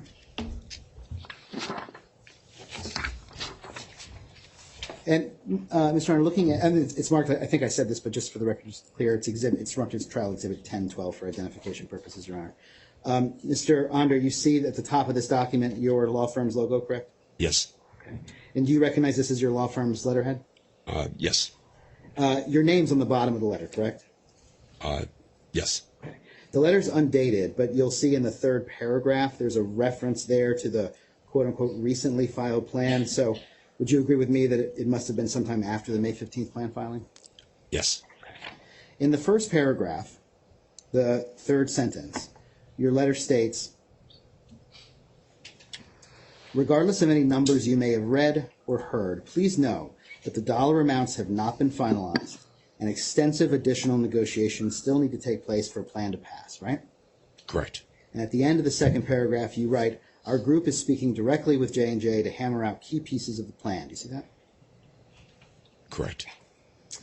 Now, while I note your declaration characterized the filed plan, and this is in paragraph 32 of your declaration, that it was in many ways consistent with the term sheet in the PSA, here in this exhibit, Exhibit 1012, in the third paragraph, you characterize that same plan as, quote, significantly different than the terms our firm agreed to support, right? Yes. Yes. And in the next statement, you state that discussions are ongoing, but also that, quote, we are disappointed in the filed plan, right? That's what you wrote. We had understanding of what the terms were going to be, and when we got it, it looked like they'd almost forgot to swap some things out. But so yeah, we were disappointed by that. Absolutely. And looking ahead, you write that, quote, we continue to push for significant modifications to key points of the plan, and you describe your outlook as cautiously optimistic, right? Correct. With respect to to the discussion by the, excuse me, we can take that down now, Brian, thank you. Mr. Onder, with respect to the discussion by the debtor in court and elsewhere, to the effect that 75% of claimants are in support of a settlement reflected in the PSAs, you would agree that the more accurate way of referring to that support is that the support is from counsel representing those claimants, not the claimants themselves, right? Correct. The fact that you signed the PSA doesn't obligate your clients to do anything, right? Correct. In your June 23rd declaration, your declaration that you submitted for today's purposes, at paragraph 33, you wrote that you understand the debtor intends to file an amended plan and trust distribution procedures that reflect the current state of our negotiations, right? That's correct. Okay. And you're aware the debtor, of course, filed that amended plan a couple of days ago. Yes. And with respect to the TDPs, the trust distribution procedures that are attached to that amended plan, and the claim recoveries, the amended plan that was filed is what you said it would be, right? A plan that reflects the current state of negotiations. Correct. You're aware, Mr. Honor, let me just make sure, you're familiar with the amended plan that was filed, correct? Yes. Okay. You're aware, sir, that the use definitions, in the quote-unquote use definitions, in the amended TDPs that refer to the use of 50 times per year for a minimum of 4 consecutive years, you're familiar with those definitions? Yes. Okay. Have you, and we can look at them if you need to, sir, to refresh your memory. No, I'm familiar with You're them. familiar with them. Have you seen a study that supports the use of 50 times per year as causing cancer? Put it this way, regular use for 4 years is what is the general term. The issue is what constitutes regular use. Part of what's going on here with all of those use terms, as I believe I said in my deposition, I wasn't in favor of the use terms because I was concerned about how that would affect things. Again, negotiation, it's a process of negotiation, and we discussed back and forth the use terms. We discussed the effects. They pointed out, hey, dose response is important. The more you use, the more likely you are to get cancer, and suggested that was a more logical approach to actually include use restrictions, quantity of use, things of that nature, in order to approximate the medical literature in terms of dose response. So, Mr. Honor, my question was a little different, and just ask for just a direct answer if I could to it. The question is, are you familiar with any study that shows that the use amount that is used in those use definitions in the current amended plan is enough to cause cancer? Are you familiar with the study?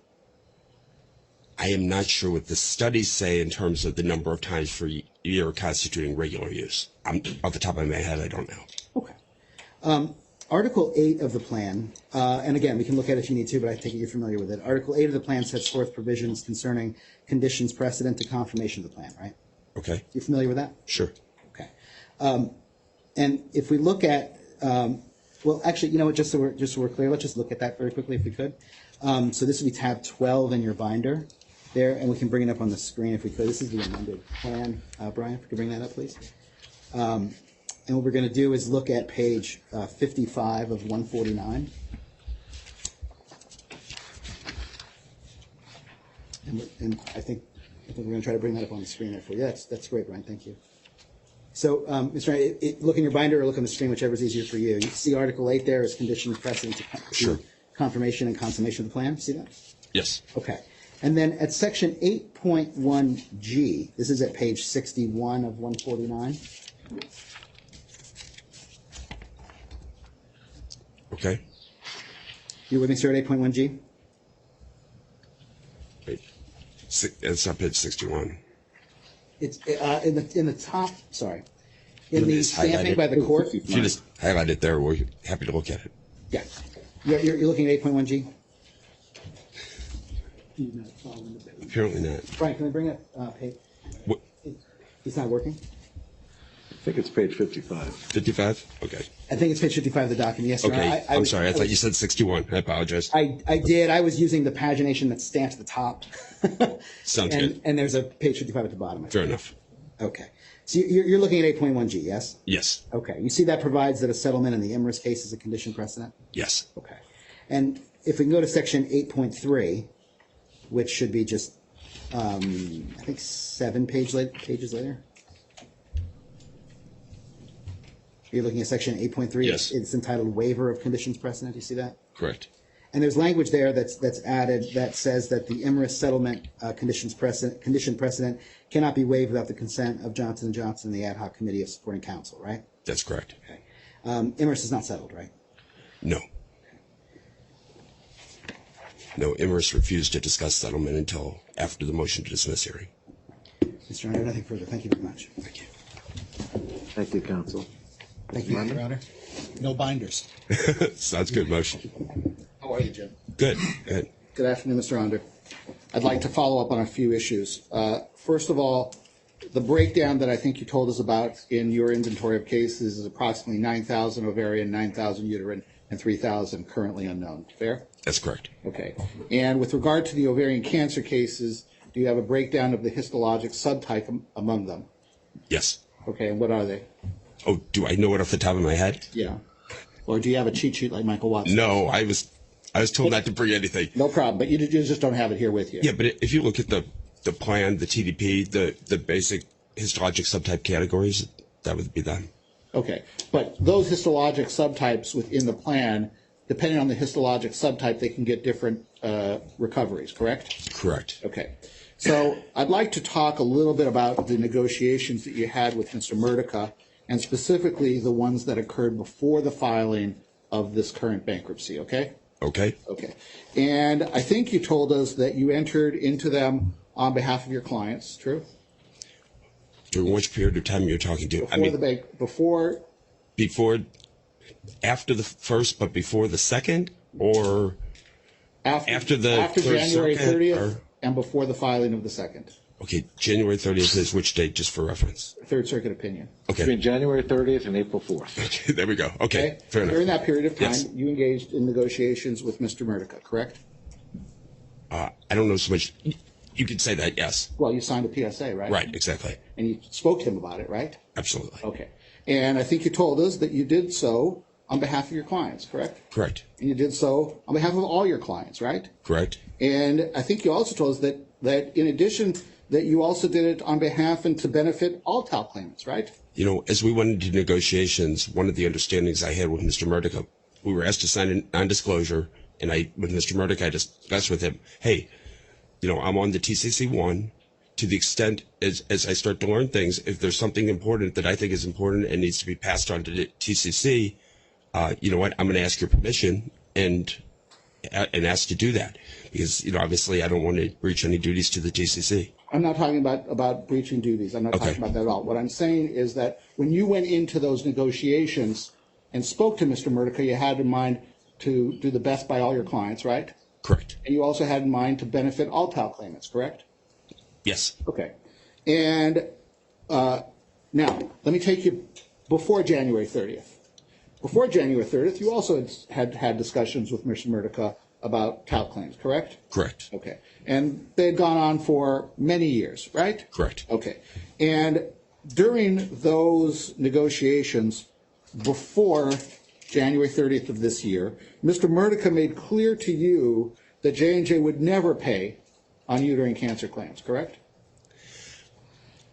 He said that. We would argue about it regularly. Yes. I'm not saying he meant it, but that's what he said, right?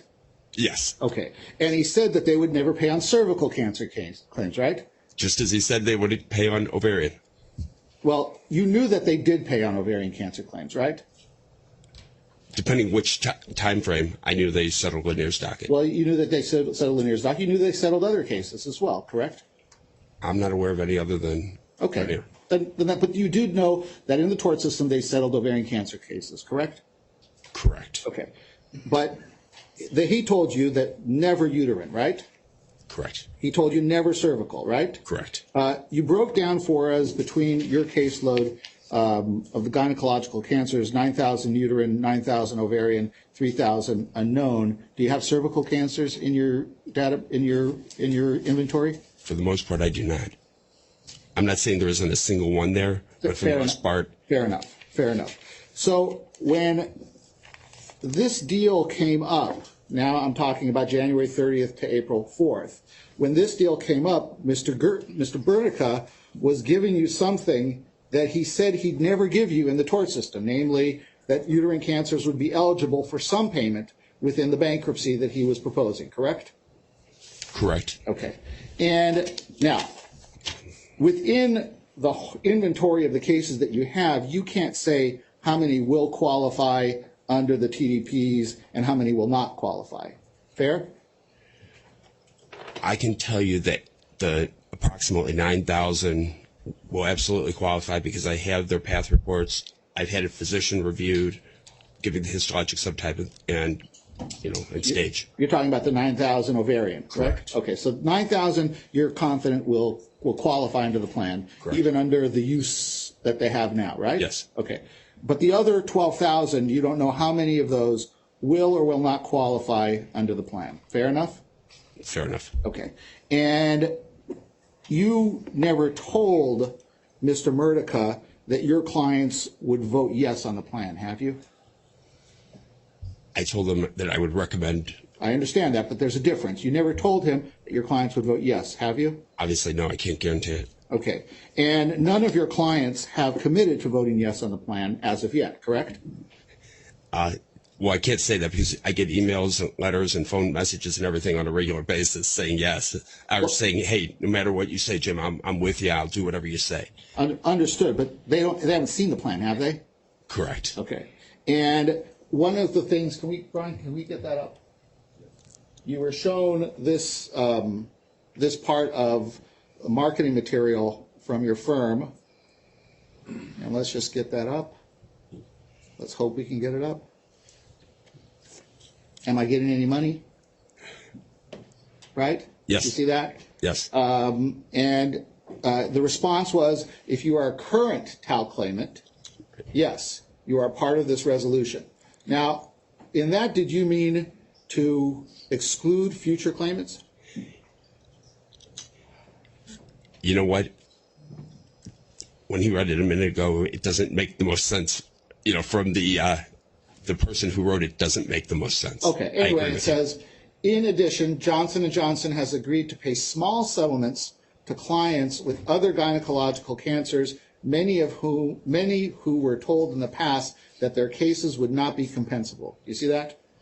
Right. This is advertising. This is an advertising piece. We want those people who were rejected by some of the other firms to come talk to us. Correct.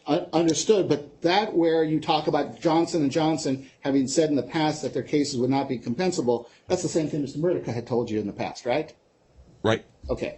Now, the current claimants that you're talking about here, if you're a current claimant, yes, you are part of this resolution period, right?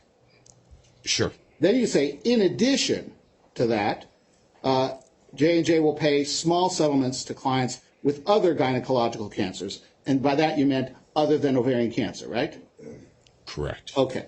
So now, in answering this question, and you've been on a member of the AHC committee, correct? Yes. And you have had negotiations concerning the first plan, right? Yes. And negotiations concerning the second plan, right? Yes.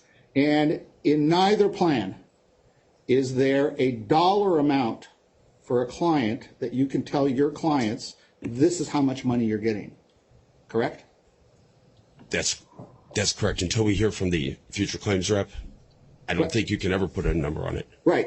You can't call up a client and say, hey, I know you said you're with me, but I got good news for you. Here's how much money you get. I want authority to settle. You can't do that now, can you? That's correct. In fact, the most you can do is you can say, hey, I got good news for you. You got 720 points, right? Right, or whatever points. But you don't know, because it hasn't been determined, how many points equals $1 or how many dollars equals a point. True?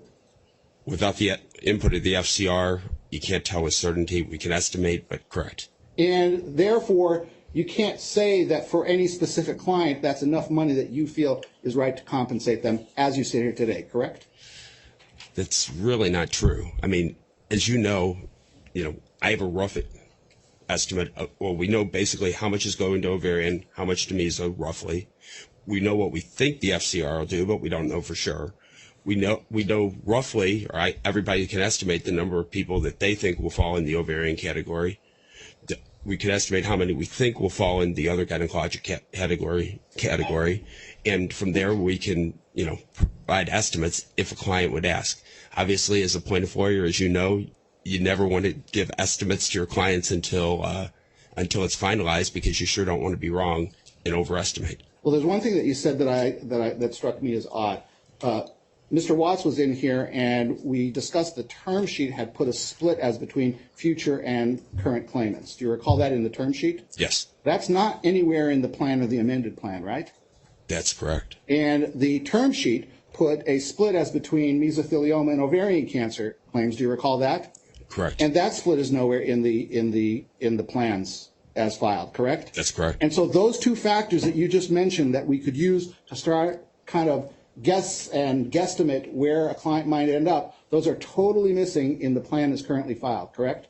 But again, correct, but you can estimate it. I mean, You could guess about what it is, right? We've gone through, I've worked with the TCC the entire time. The whole issue has always been, what is the universe of cases? We've taken polls, we've taken surveys, we've estimated, how many of the ovarians, how many of the other cancers. We have reasonable estimates, I would think. Have you heard Mr. Kim's testimony in these proceedings in LTL2, where he said that, well, in LTL1, we thought we had so many cancer cases, but now there are so many more? Have you heard that? Obviously, I wasn't allowed to hear the testimony, but that would make sense. Okay, thanks. No further questions. Nope.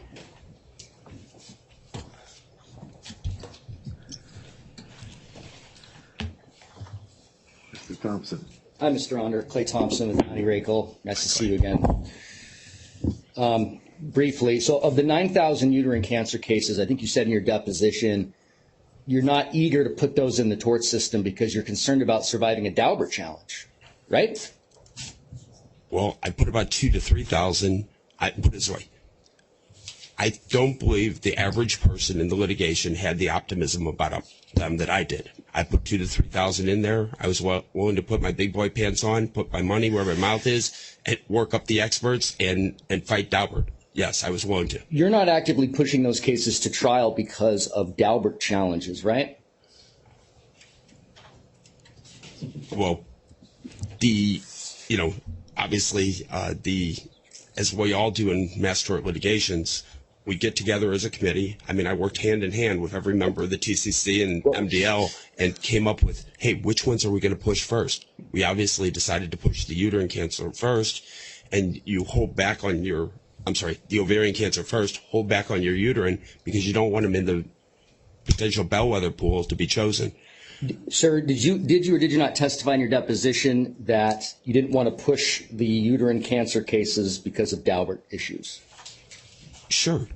Okay. That makes sense. They're not as strong as the other ones. I agree. Yeah, and we don't want them picked as a bellwether by J&J. Yeah, and you're not. So that's a concern for you that in the tort system you're not going to survive a Daubert challenge in uterine cancer cases, right? That's certainly a possibility. And Mr. Myman established with you that you're not going to get paid by J&J for uterine cancers in the tort system. That's what Mr. Murdica told you, right? Well, he also told me we weren't going to get paid for mucinous, but yet he paid linear for mucinous. So I understand. What does that mean? And as of right now, there's not a single dollar amount. I can't go to any of my mesothelioma clients under the current plan and tell them you're going to receive X amount in this plan. I can't do that, can I? Not with any certainty. Okay, and no one can they? Not right now. All right. In the tort system, if any of your cases settle, there's a common benefit fee that you have to pay 6% of your fee to, correct? Correct. And so if a case settles in the tort system, if your standard retainer is 40%, if the case settles in the tort system, you're going to get a 34% fee on that case, right? Correct. And if this bankruptcy case settles, you're going to get the full 40% of all the settlements with the trust because you're not subject to the common benefit fee, right? That's true, but the reality is I probably have more common benefit hours than I would ever pay out. The reality is I'm probably the only one in this room who stands to lose money by a loss of common benefit. I understand, sir. Move to strike everything after yes. Thank you. Sustained. Ms. Richendorfer. Good afternoon, Mr. Onder. I'm Linda Richendorfer from the Office of the United States Trustee. Yes. I don't think we've ever met in person. I have seen you, though, in your depositions. And I am also, just so you know, the U.S. trustee, trial attorney assigned to the Emirates and the Cyprus bankruptcy cases. And you piqued my interest because I heard you talk about Emirates while I was sitting back there. I believe you made a statement, Emirates refuses to discuss settlement until after the motion to dismiss. Do I have that correct? Yes, that's my understanding. Okay. And how did you gain that understanding? I gained that understanding, well, I was advised by legal counsel for the TCC and advised by Johnson & Johnson that, number one, and I am on the Emirates TCC, but anything as to that is confidential. I'm not in a position to state it. It was never specifically discussed in the TCC, though. But there were discussions put on hold. Okay, the first individual or entity that you identified was legal counsel for the TCC. Which TCC are you talking about? TCC 2. In this case? I'm sorry. I misspoke. Our legal counsel for the ad hoc committee. Okay. So you're talking then about Paul Hastings. Or Rubio, Parkins Rubio, or one of the other. Right, or Cole Schatz, correct? Exactly. Okay. And then you said J&J, and who do you mean by that? Is there an individual? That was in the context of a mediator privilege. Okay, that's fine. And then you said the Emirates TCC. Now you represent somebody who's on the Emirates TCC, correct? Correct. And you represent quite a few claimants who actually voted on the Emirates confirmation plan, right? That's correct. Okay. And I forget the number now. I looked it up and now I can't remember. Do you recall how many claimants you have that voted as part of the solicitation process in the Emirates TCC? And I'm sorry, in the Emirates case. I don't, and the reason I don't is my original contract I had never done a bankruptcy like this before, so I didn't have in my contract authority to vote.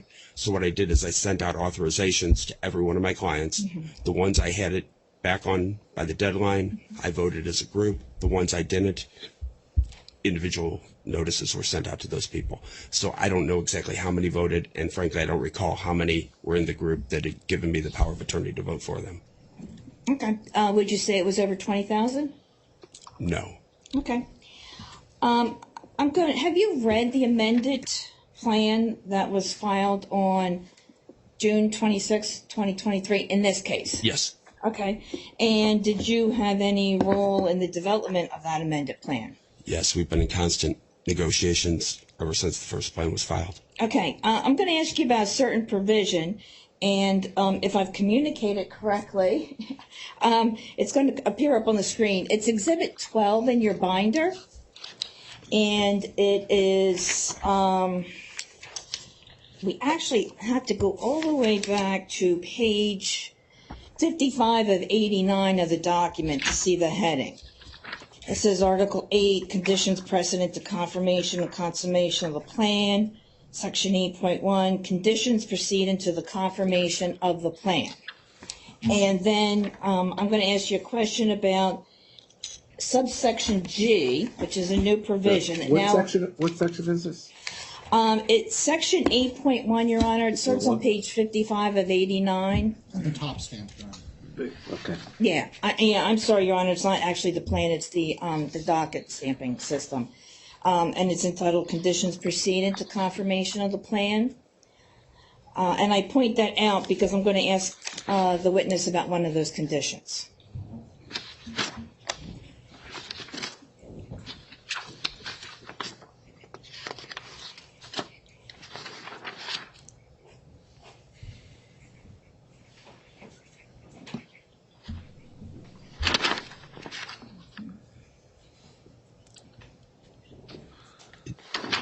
It's section G in blue on page 55.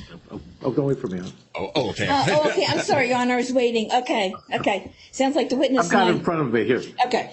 And yeah, the witness and I, and they have put that up on the screen for me.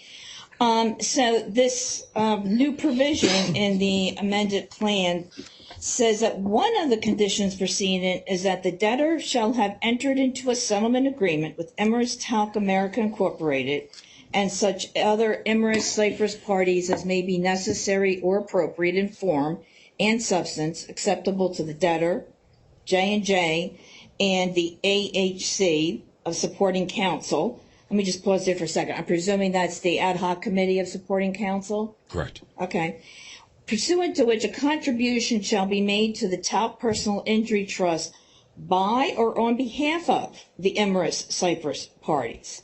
So the Talc Personal Injury Trust that's mentioned there, is that the Talc Personal Injury Trust that would be set up for the LTL case? No, what this is referring to. There are indemnities back and forth between J&J and Emirates Cyprus. What it's talking about is there's two aspects of payment from the Emirates, or there's two Emirates sources of money to claimants. Number one is the individual, based upon the current insurance money, the contribution by Emirates itself, and so forth. There's X number of dollars, whatever that is. And pursuant to the terms of the Emirates plan. I just caution you, sir. Right now, the Emirates plan is in mediation. And there's a mediation privilege, so I don't want you to in any way. This is very generic. Okay. As we all know, whether it's the original plan, whatever the people would be paid under an Emirates plan. Mm-hmm. Okay. J&J is seeking to have a release that includes both J&J and Emirates. Now that it has it, if it gets a release on behalf of all these claimants, it would have the right to go back and make those claims in the Emirates Trust to come over and pull that money back to J&J. Part of the provision is that money goes into a pot for the additional pot of money for the benefit of claimants. Okay. There's a second part of the Emirates deal, which involves the extra contractual claims that Emirates might have against J&J. Okay. In other words, for the J&J didn't honor its duty to indemnify Emirates under its contract, mm-hmm. and as a result, it went into bankruptcy and suffered damages and loss of existence as a going concern. That's a claim that has significant value. Okay, that claim. The issue is how much is that claim worth? Mm-hmm. My concern is I wanted to make sure that J&J wouldn't be able to take these payments and just walk away without paying anything under that Emirates indemnification agreement. That's the extra contractual claims. The bottom line is that needs to be resolved one way or another in terms of what's going to happen with those extra contractual claims to ensure that J&J or that claimants are compensated, whether through Emirates or by the money passing through to J&J. From the perspective of this case, LTL, yes. Are those issues resolved in this amended plan that was filed on June 26th? No. Okay, so that's something that still needs to be done, correct? We're still negotiating on that, and hopefully as soon as there's a ruling here, we'll be able to. Okay, and negotiations then have not started on those topics yet with Emirates, have they? As I understand it, no. Okay, and you represent claimants who are going to seek to be paid from the Emirates Trust, and also claimants who are going to be seek to be paid in some form or fashion from the LTL Trust. As does everybody. All claimants will have a claim under both. Okay, but you have signed a plan support agreement in the LTL case, correct? Correct. Okay, and you have signed an NDA with J&J and LTL, correct? Yes, I don't think there's anything that is, at this point, nothing left of the NDA that hasn't publicly known, but yes. I don't know that because there's an NDA, so I don't know whether we'll take your word for that then. And you still represent somebody who is on the Emirates TCC, correct? Yes, we set in place policies and procedures within the TCC to deal with that as to myself and some of the other issues potentially from being on both the Emirates and Cyprus committees.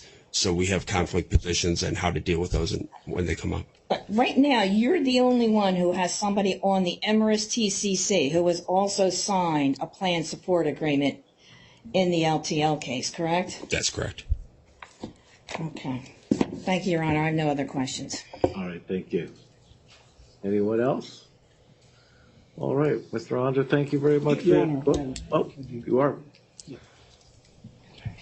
I was too quick on the gun. Exactly. Your Honor, could we just have a few minutes? Sure.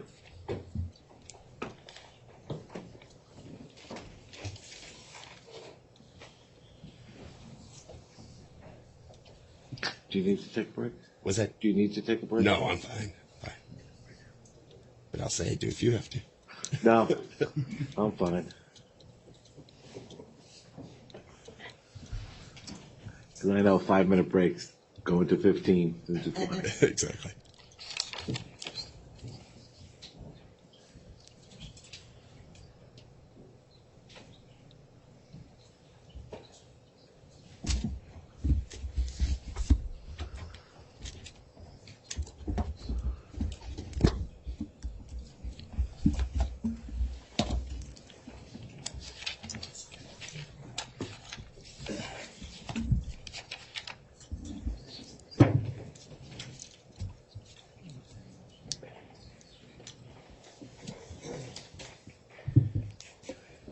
Can I proceed, Your Honor? Absolutely. Mr. Onder, I just want to go over a couple of things we were just talking about. Is the goal for Emrys to make a contribution to the PI trust and LTL so that Emrys can be covered by the protected party provision in the LTL plan? That's the issue, is whether or not they're going to become a protected party such that the money would flow in to the LTL trust, or if it's going to be independently, kept as is. The problem with the Emrys trust is, and one of the things I alluded to that we worry about here that could blow the whole thing up is the future claims rep. The future claims rep in Emrys, as is public knowledge, had an exceedingly high number of future claims, so that I think it'd be very difficult to ever pass a plan in the LTL. So it's a potential benefit to the Emrys claimants to have the money flow into here if they like all the other terms and conditions. That's why we've encouraged everybody to participate, and please help both the Emrys people as well as the TCC people. I think it's really important to get everybody's input. Yeah. And am I correct that the AHC has a vote on whether any Emrys settlement satisfies the LTL plan condition? Correct. Nothing can go through without ad hoc committee support because of the concerns I expressed. Okay. So you were talking about filing cases within that 30-day window with the statute, and you mentioned we had gone through and looked at cases. Who's the we that you're talking about? You mean the initial setting of criteria, or my internal team deciding which cases needed to be filed? So this is I believe you were talking about just your initial set of criteria and what cases you would take and which cases you would push forward, which cases you would file. But you mentioned we had discussions, and it wasn't clear who you were talking about. Right. It was myself and MDL leadership. Early on, all the firms involved. I filed the second case in the United States. Alan Smith had tried the first case. I filed the second. Soon thereafter, Beasley Allen got on board, Ashcraft Jarrell, and some other firms. The early firms, we all worked together. We decided we were going to do a coordinated litigation in the city of St. Louis, Missouri, which we were allowed to do before the BMS opinion. So throughout the process, we would get together and we'd decide which of the cases we want to file, which are we going to accept, which are we going to reject. So the bottom line is, my criteria was essentially the same as every member of the TCCs. Now, of course, over time it varied, and we always all had the ones that we wanted to immediately file and push for trial at bellwether trials, and then we had our, what we all called it, inventory cases that we wanted to hold back and see what happens with the medical literature and so on. But everybody in this room, every lawyer in this room involved in the litigation has probably the same ratio as I do, about 50-50 between the gynecologic cancer versus the uterine. It's not like anybody's going to stuff the ballot box with these uterine cancer cases, because everybody has them. Everybody has probably about 50%. You also said that you probably stood to lose the most money with the loss of the common benefit fund in the bankruptcy proceeding. What do you mean by that? During the MDL process, there would be a common benefit fund of 6% of all attorney's fees, and then there would be money for expenses that would come from the client's portion.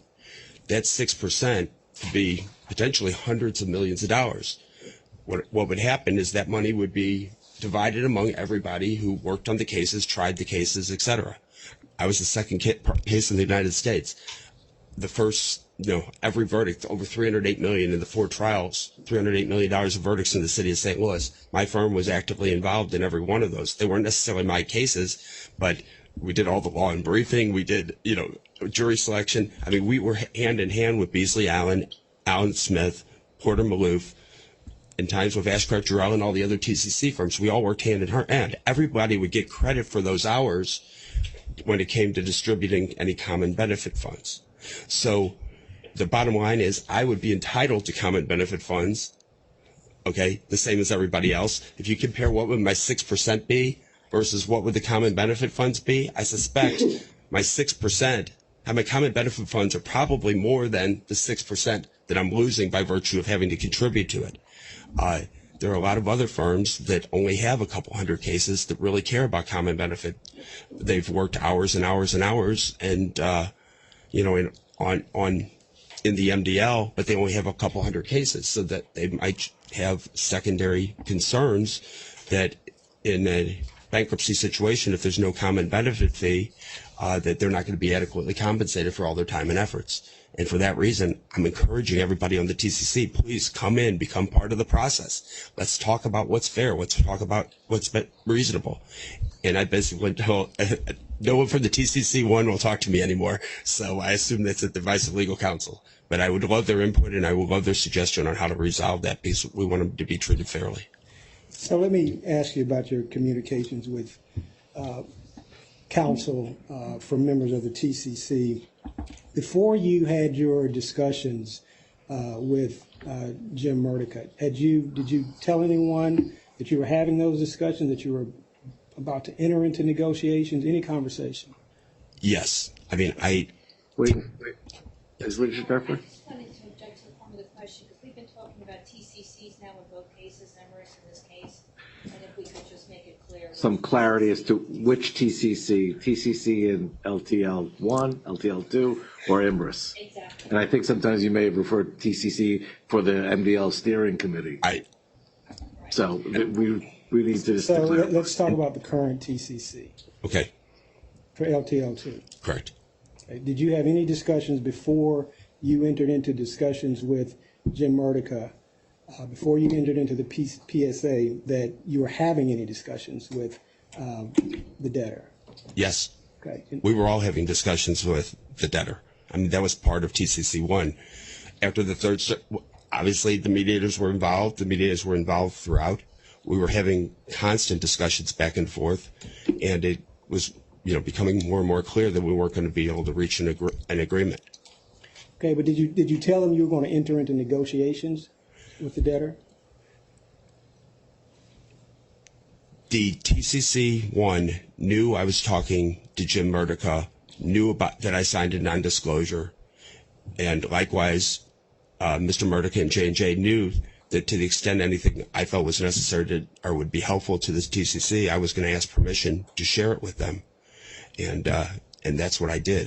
Everything was done with full disclosure to both sides. Okay, and who specifically on the TCC2 did you have those discussions with? Objection, Your Honor. The time frame we're talking about, the TCC2 didn't exist. I think there's just some confusion. Yeah, let's TCC1, clarify, I'm sorry. because we had TCC1 and TCC2 in the first case. TCC1. TCC1 in LTL1. Yes, Your Honor. Yeah, I think that probably invades the TCC1 privilege, including attorney-client privilege as well as internal privilege. Okay. You were asked about the first plan after you signed the PSA, and you were asked about your displeasure with that plan. Remember that? Okay. Yes. And now there's an amended plan. You reviewed that amended plan, correct? Correct. And has your position on the amended plan changed from your expressions of displeasure with the initial plan? Yes. Okay. Why so? The bottom line is it's been a constant series of communications. And apparently when they filed the first plan, we were in the part of communications that I thought we were pretty much in agreement, but apparently it wasn't finalized or final authority wasn't there or whatever, so the plan was filed with the old version. Afterwards, we got into discussions, we started talking about the things that bothered me, and, immediately things advanced to the point that they changed and they were compliant with my understanding of what was supposed to be in the first plan. That's number one. In addition, though, since then, there have been multiple other issues that we've talked about, resolved, working through. There's still a couple more issues that we're working through. But again, we've been working very, very, very well together throughout the process. And I think it's been working well. And, What are some of the significant issues you believe have been resolved? For example, one of the big issues we were all concerned about is timing of payment to the clients. I mean, these women have been waiting, some of them almost a decade, and we wanted money had to come in quickly to these people. The fact that we were able to resolve the medical liens, that's going to save a year, 18 months, 2 years in some cases. It's the bane of the mass tort profession, that when you have to negotiate liens and hire an Archer or an Epic to negotiate those liens, it can take 6, 12, 18 months, sometimes 2 years to get those liens negotiated, and these women wouldn't get paid. By virtue of having negotiated a global deal, I mean, that's going to save years off the timing of money getting into the women's pockets. And I know it was a major concern to everybody. Your Honor, I didn't want to interrupt Mr. Onder mid-sentence, and I'm always happy to talk to you, Jim, but I've moved to strike all reference to the liens pursuant to Your Honor's order. And, Your Honor, his testimony, and my question was not aimed at negotiation of the liens, just what advancements that have happened, and that's in the document. He's just explaining why he considers that to be significant for his change of heart about the plan. He's asked about his displeasure with the original plan. He's changed his heart and is now pleased with the plan. I think it's important to understand what has happened to get him there. This is exactly the argument that was advanced with Mr. Murtica, exactly what happened with Mr. Watts. I'm just asking for the same ruling here. This one I'm going to overrule. It's referenced in the document. We're not going into too much into it.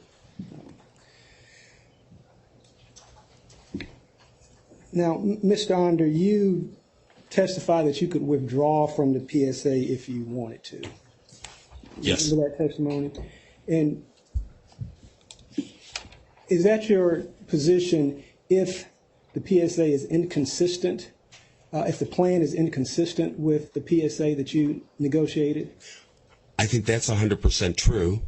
But, there's also the provision that says, hey, you're bound by the ethics to your clients to do what's in the best interest of the clients. Right. And the reality is, as we negotiate through each one of these issues, if things, we're down to only a few major issues. If one of them go totally sideways and all of a sudden, we're pulling $5 billion out of the pot to pay some unknown thing and then money falls to zero, I have an absolute right to drop out. I have an ethical obligation to my clients to drop out. So, but I don't foresee that happening. We're moving in a great trajectory. We're working hand in hand. We're solving problems. And I'm pretty darn confident it's going to get to the point that we're all going to recommend it to our clients. Right, but I just want to make sure we're clear. When you say you can walk away from it or you don't have to sign it, you're talking about if it's not consistent with what you committed to negotiating in good faith towards a resolution, correct? Correct. Okay. And that resolution for you deem to be in the best interest of your clients, right? Yes, I do. Okay. And why is that? Why do you believe the plan that you're negotiating would be in the best interest of your client? When we look at a settlement and I'm just going to object for the record. It's the relevance of what Mr. Onder feels is in the best interest of his clients. Overruled. Thank you. I think we have to look at our alternatives and we need to, and look at the factors that you consider in the settlement. I know my clients consider 3 major factors. Number one, have we solved the problem? Have we made a difference in this world? And is my loved one's death going to be in vain? When J&J pulled talc from the market, we eliminated that concern. My clients now know that they've made a difference, that they've changed the way the company's doing business, and others won't be hurt into the future. That's an enormous, enormous factor. on why my clients pursued the litigation in the beginning. Number two is obviously compensation for themselves. But what I found is number one and number three. The third one is making sure their daughters, their granddaughters, and their great-granddaughters who they told to use talc, that if heaven forbid they develop ovarian cancer as well, that there's a mechanism that they can get compensated immediately as opposed to having to wait a decade for recovery, which is what's happened to many of my current clients. And you said you're close and negotiations are still ongoing. But as you sit here today, would you recommend this plan to your clients? If the negotiations on those final points go as I expect them to go and is consistent with our discussions to date, I would, my goal is to be able to recommend it to everybody. If those negotiations go sideways and go in some unanticipated direction, obviously I would owe an obligation to my client to not recommend it or to leave the option up to them which way they wanted to go. Okay. And do you have any reason to expect the negotiations to go in any way other than the direction they've been headed? Objection, speculation. No, I mean, I apologize. I didn't hear you really. Sorry. Now, you were asked a question about your uterine cases in Daubert, right? Yes. Am I correct that Daubert that you're referring to, that's a federal standard, correct? Correct. That doesn't impact your ability to bring those cases in the state court system, correct? That's correct. Okay. No more questions, Your Honor. Well, you have to wait in line. You have cases pending in the state courts, correct? Yes. Since the lifting of the stay, have you moved for those cases to proceed to trial? No. Okay. You said that we talked a little bit about the IMRIS addition to the amended plan. Brian, can we get that up? And you see on page 49 of the document, it's talking about conditions precedent to the confirmation and consummation of the plan, right? Correct. And a condition precedent is something that has to happen in order for the plan to be confirmed, right? Correct. Okay. And what this says is one of those conditions precedent has two parts. Number one is the debtor shall have entered into a settlement agreement with Imerys Talc America and Imerys Cyprus as may be necessary, as acceptable, as in form and substance acceptable to the debtor J&J and the AHC, right? Correct. So number one is that there's an actual settlement agreement that this plan is contingent on, right? Correct. Number two is that pursuant to that settlement, contribution shall be made to the Talc Personal Injury Trust by or on behalf of the Imerys Cyprus parties. You see that? Yes. So that means that the Imerys Cyprus parties are the ones making the contribution, or it's made on their behalf, correct? Correct. And that contribution is coming over from the Imerys Cyprus side and coming over to the LTL side. That's what it says. Right, that's what it says. Okay. Imerys Cyprus. Yes. Ms. Ritzendorfer was asking you that subject to a mediation there. Right. Do you know when the judge overseeing the Imerys Cyprus bankruptcies ordered that mediation?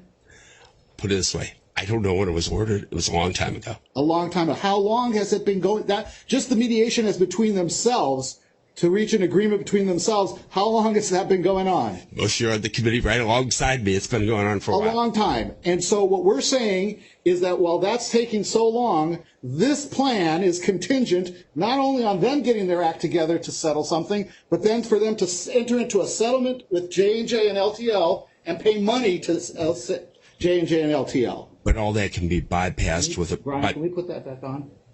But all that can be bypassed by making them a protected party. Have they applied to this court to become a protected party? No, I don't. Not that I know of. Okay. How long has the Imerys bankruptcy been pending?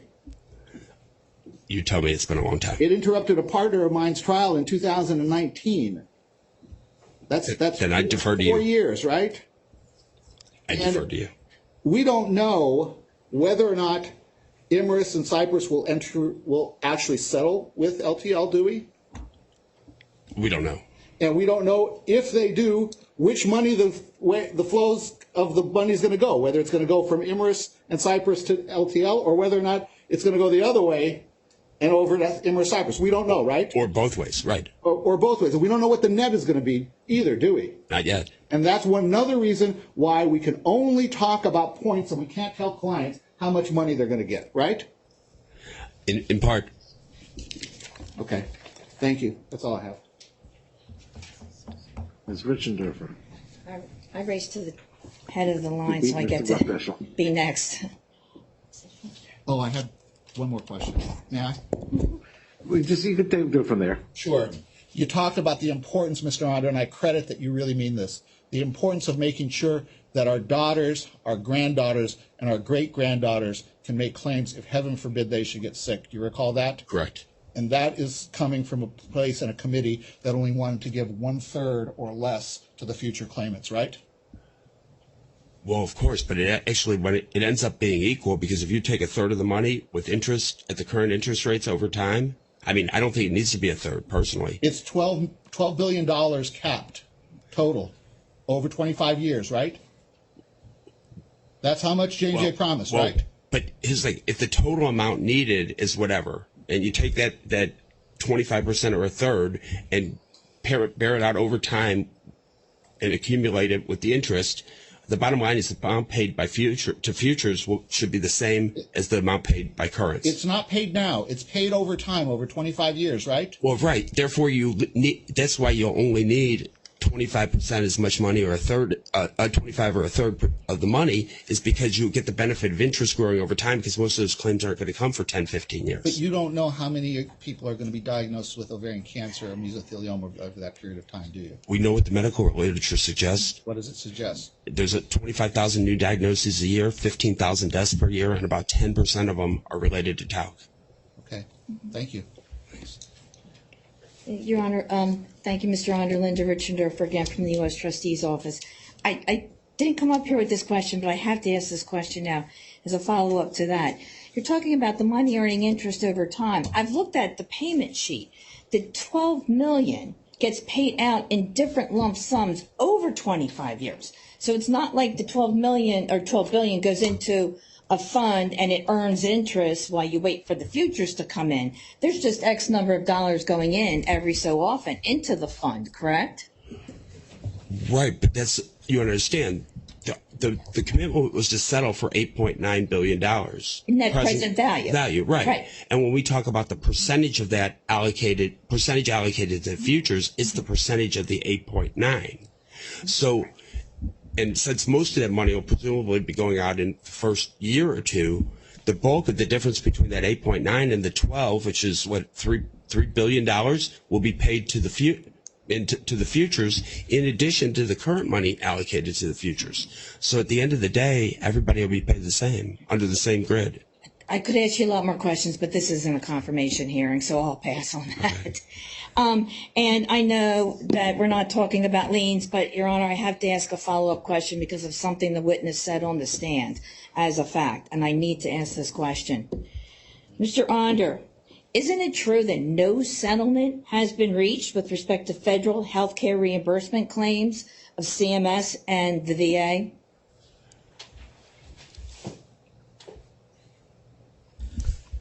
I'd love to answer that for you, but I think it's subject to mediator privilege and negotiation privilege.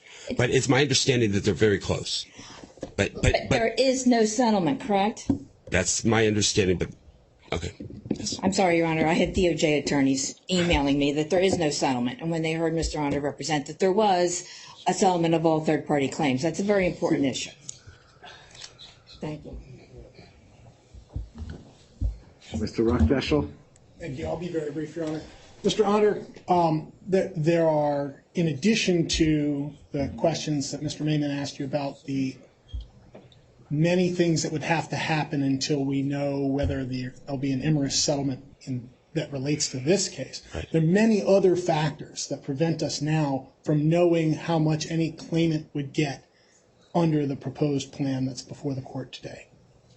Yes? I would agree. All right. Thanks. On behalf of the ad hoc, is there a motion or?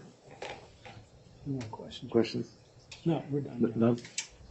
Your Honor, just before the witness is excused, may I address the court from council table? Yes, please. Your Honor, just before he's excused, with respect to the exhibits, we know Your Honor made a ruling with respect to the Exhibit 835, not moving that into evidence, but the remainder of the exhibits, I'd like to move into evidence, Your Honor. I don't think there's an objection, but I'll list them out. It's Exhibit 765, 829, 830, 832, and 1012, Your Honor. Have you- We'll move those into evidence. Have you had a chance to review these? We have not, Your Honor. Your Honor, they're the exhibits that I used with the witness. Why don't you take a look? You don't need the witness for it at this point. I suspect not, as long as there's not an objection, Your Honor. I had a question or two, Your Honor, based on just following up Yes, on the Mr. lien Ward. settlements, and that's come up.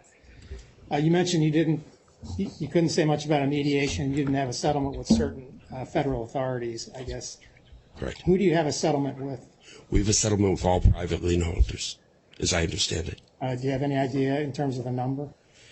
I mean, as I understand it, the overwhelming, I mean, I heard statistics, something like 85 or 90% of all claimants are covered by the private lien holders. Okay, thank you, sir. And would you explain again, you talked before about the benefit of that, and would you explain again what the benefit is in your understanding of that settlement, please? Sure. Liens are a thing that always plague our profession as a mass tort lawyer. Typically, if we settle a case on day one, we know that it's a settlement. That's great. We know what the lawyer's fee is. That's great. We know what our expenses are. That's great. But ultimately, you have the liens. And, out of a $100,000 settlement, sometimes the medical bills will be $200,000. So, and then there's a fight of what's related, what's not related, how much will they discount, how much will they not discount. So we always hire a company like Archer to go in and negotiate those and try to reduce them as much as they can. The problem is it overwhelms anybody who tries. I mean, it's not at all common for it to take 12, 18 months, 2 years. I have one that it's almost 3 years, and or some clients that it's almost been 3 years. We're still waiting for lien negotiations. So the idea of being able to, negotiate or solve, even if governmental entities aren't involved, and it's 90% of all the medical liens, and save these women a year or 2 or 3 years in terms of the time to get their money, into their pockets, that's enormous. And it's one of the goals that we've had, and Mr. Watts had, and Mr. Pulaski, and Majid, all of us had from day one, is money quickly into the hands of the clients. Again, I object, Your Honor. We haven't had a chance to do any discovery into this as to the accuracy of any of it, and it's really prejudicial for the court to consider substantive testimony about what this alleged settlement, which isn't even a final settlement according to the paper we got, might be. Your Honor, we were just following up on questions that were asked by Mr. Myman and by I didn't ask a Mr. single Durfer, question about a lien. and The testimony was generic as far as how the liens operate. I'm going to let it in.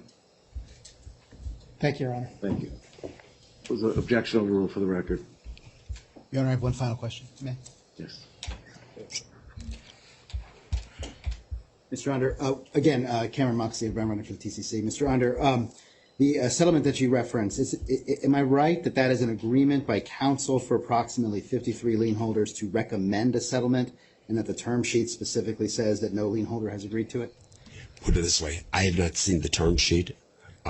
As I understand it from legal counsel and counsel for J&J and so forth, and so forth, I understand it to be a done deal, but if I assume anything is subject to final bankruptcy approval and the court approval, I would assume. But again, I haven't seen the term sheet. I don't know. You don't know, correct? Correct. Okay. Thank you, Your Honor. Nothing further. Well, now I'm very confused as to who wants to discuss liens and who doesn't want to discuss liens. I certainly do not. I recognize that, but apparently you're flying solo over there. All right. No other questions, Mr. Onder. Thank you for your time today. Thank you, Your Honor. Just before the I'll witness add the documents. Are there? You need the numbers. Sure. Just for the Have a record, seat just for a second. Just for the record, the numbers of exhibits that the TCC is moving into evidence are 765, 829, 830, 832, and 1012. These were all, just for the record, these were all documents that showed Mr. Onder and that were discussed in the course of his examination. Your Honor, if we can just discuss it over break, I don't want to take up more court time. We didn't follow the exhibit numbers he was given, so. If we Tell you need the Mr. tab Onder, numbers of it. we'll bring him in by Zoom at some point, just to authenticate. That's fine, thank you. And I'm going to rely on all of you to, at the conclusion, clarify which exhibits are in. I mean, I know what we've already accepted as far as with the declarations, but as far as the cross and the like. But so take the time, confer, and I don't foresee an issue. Thank you, Your Honor. All right. What's next on the menu, folks? Mr. Listman, Your Honor, is our next witness. Is Mr. Listman here? Yes, Your Honor. Do you want to get him now or want to take a quick 5-minute break? I think a break would be worthwhile. And we take just a 10-minute break. Thank you.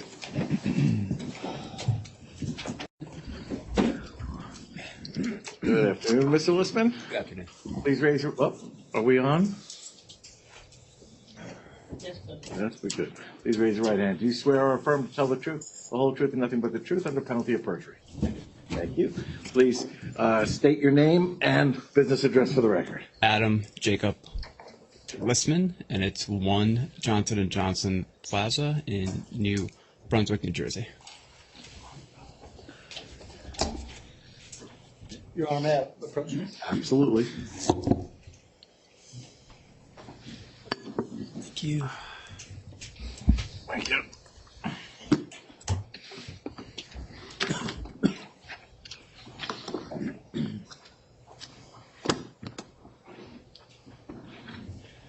Good afternoon, Mr. Listman. Good afternoon. Could you open up the binder I just gave you and take a look at that? Yes. That's a document that's been marked Debtor's Exhibit 4. Do you recognize that? Yes, I do. What is this? This is my declaration and the various things attached to it. Do you understand this to be what we are proposing to submit to the court as your direct testimony that you would otherwise have given here in court under oath today? Yes, I do. Does this comport with your testimony that you would otherwise give under oath today? Yes, it does. With that, Your Honor, we submit Debtor's Exhibit 4 into evidence. All right. Any objection? No objection, Your Honor. Thank you. Deemed admitted.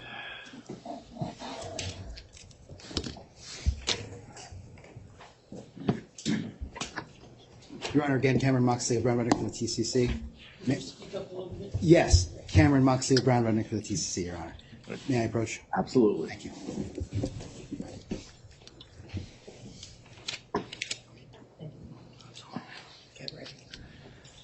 Thank you.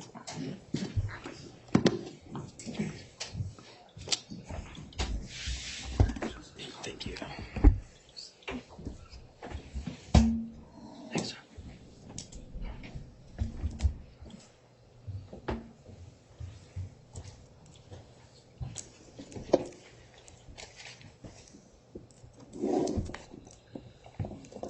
Good afternoon, Mr. Listman. Good afternoon. Cameron Moxley of Brown Reddick on behalf of the TCC. And Mr. Listman, you and I had a chance to meet at your deposition twice by video, right? Yes, correct. Great to see you in person, sir.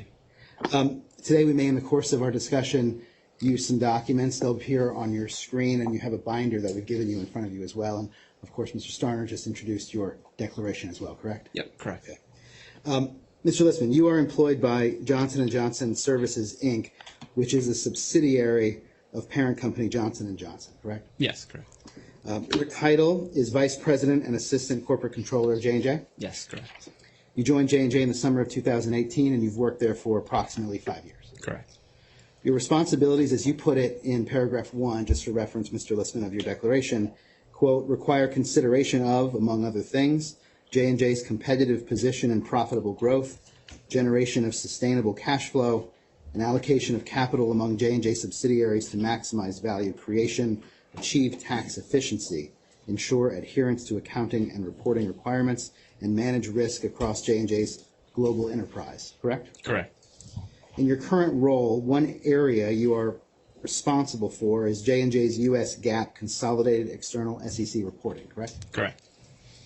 And I take it, Mr. Listman, from paragraph 1 of your declaration, that you are familiar with short and long-term cash requirements across J&J's global entities, as well as J&J's internal policies on dividends, borrowing, capital appropriation, approval responsibilities, intercompany accounting, mergers and acquisitions, and other financial matters, right? Correct.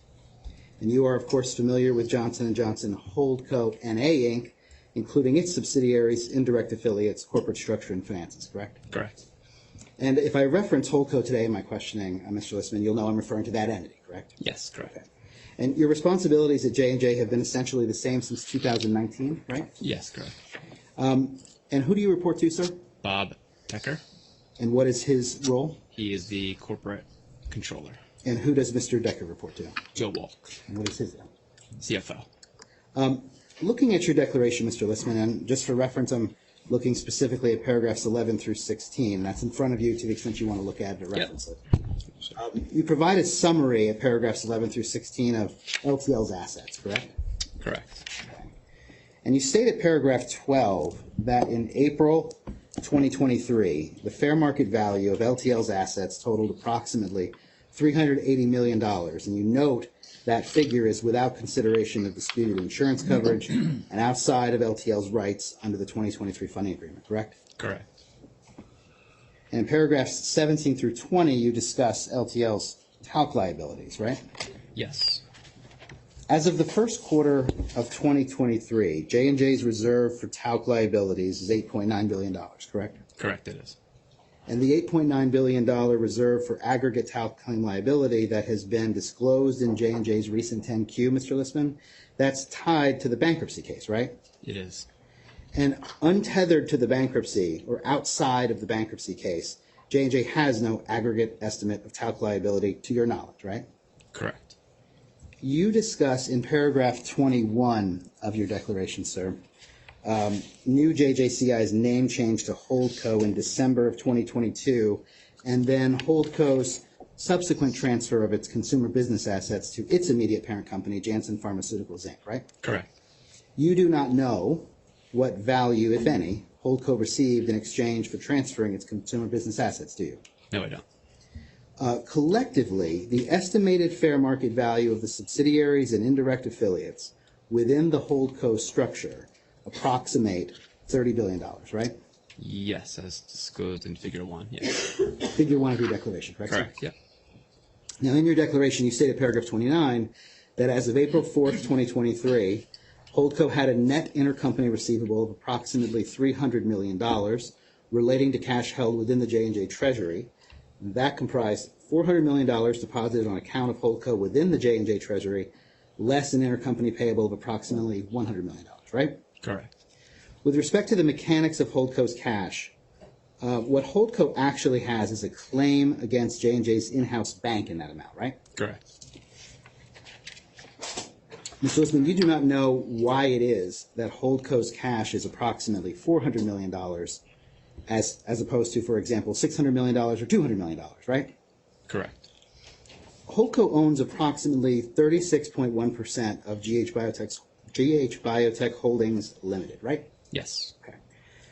Holdco has not borrowed money on an intercompany basis before, is that right? Not that I'm aware of, no. J&J affiliates can borrow money from J&J's in-house bank, right? It is an option, yes. Okay. But Holdco hasn't explored borrowing money, right? Not that I'm aware of. Holdco is part of J&J's structure, right? Holdco is a wholly owned sub of J&J, yes. Okay. So Holdco would be able to access the various intercompany funding arrangements under all of the policies and procedures within J&J's corporate structure, right? They're afforded the options that J&J offers, but every ability for J&J to loan money or invest capital is evaluated on an as-needed basis.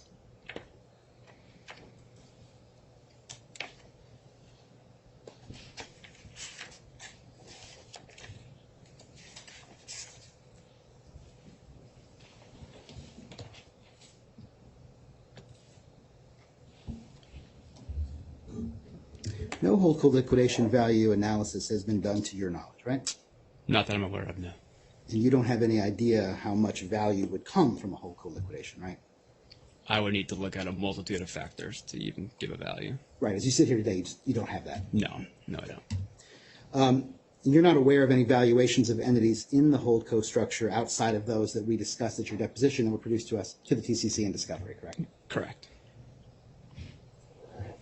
Am I right that holdco has not affirmatively requested a dividend to be paid to it? I'm not aware of the way. Am I right that holdco has not attempted to sell any asset? Not that I'm aware of. Holdco made no attempt to monetize its equity interests before the second bankruptcy was filed, correct? Not that I'm aware of. Let's look at, well, I say let's look at it. You're welcome to look at it or not, sir. You probably know your declaration pretty well, fair to say? Sure, yeah. Okay. At paragraph 30 of your declaration, you discuss how holdco's ability to generate cash in the ordinary course of business relies on receiving dividends on account of its largely minority ownership interests in foreign subsidiaries and indirect affiliates, right? Correct. Okay. And you state that the receipt of such dividends is uncertain and depending on several factors beyond holdco's control, right? Correct. You state at paragraph 31 of your declaration that the payment of dividends by entities within the holdco structure is governed by J&J's worldwide financial procedures, and more directly, J&J's worldwide dividend policy, which is attached as Exhibit G to your declaration, right? Yes, correct.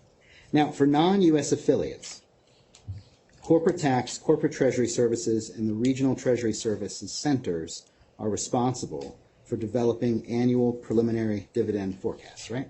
Correct. And these forecasts are based on the ongoing needs of the J&J Global Enterprise, right? Correct.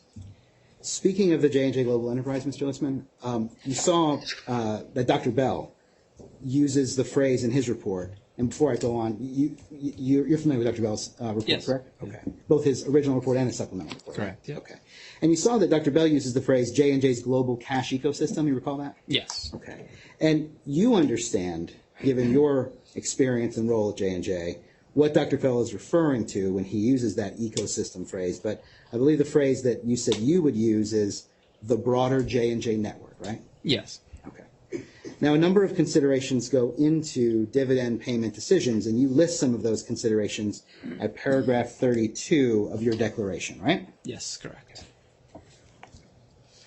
Now, in accordance with J&J's worldwide dividend policy, whether any non-U.S. affiliate declares a dividend depends on any number of variables designed to optimize value across the global J&J enterprise, right? Correct. Okay. And those variables include, among other things, the cash needs of J&J's various business operations, right? Yes. And you list a number of other variables that go into whether a non-U.S. affiliate declares a dividend, and you do that at paragraph 33 of your declaration. Yes. Now, Exhibit G to your declaration, Mr. Listman, that's J&J's worldwide dividend policy, and it's in your binder in front of you, correct? Yes. Yes. Let's take a look at Exhibit G, and we'll have Brian, if you could bring that up on the screen as well for the benefit of the witness in the court. Okay, so we're looking at Exhibit G to your declaration, sir. J&J's worldwide dividend policy. You have that in front of you? Yes, I do. Okay. At Section 2A of that dividend policy, Sorry. the second sentence provides non-U.S. affiliate dividends affect U.S. income taxes and must is underlined, be approved by corporate treasury services and corporate tax, right? Correct. The next sentence in Section 2A states, prior to submission for approval, the Regional Treasury Service Center, RTSC, will coordinate and align with the local finance and tax teams, right? Yes. Now, J&J puts a lot of time and effort to make things as clear as possible in policies for its foreign subsidiaries, right? We try, yes. J&J has policies in place and people are expected to follow them, correct? Absolutely. It would surprise you if J&J policies were not complied with, right? It would surprise me, yes. Under Section 3 of the worldwide dividend policy, if we could take a look at that, sir. Yep. Okay, it's entitled responsibilities. You see that? Yes. Okay. The first bullet under responsibilities in the worldwide dividend policies states, corporate tax, corporate treasury services, and the regional treasury service centers are responsible for developing an annual preliminary dividend forecast for first tier and lower tier non-U.S. affiliates during the annual business plan process, correct? Yes. The business plan for the upcoming fiscal year is done at a macro level for J&J, right? Correct. At first, yes. as part of the business plan, as you work your way through the J&J organization, every J&J company or operating entity has a set of financial goals, objectives, targets, budgets, growth rates that make its way across the company in total, right? Correct. One of the outcomes from the business plan efforts is that each of the operating entities have a plan or a target or a budget that they are trying to work toward, right? Yes. People from corporate tax participate in formulating the annual business plan, right? They play a role, yes. And people from corporate treasury also play a role, correct? Correct. And the regional treasury service centers participate in formulating the annual business plan as well, right? Correct. The annual business plan process commences in October or November each year and is typically finalized in January, right? Typically, yes. Now, looking back at your declaration again, Mr. Listman, let's look at paragraph 34 if we could, please, sir. Yep.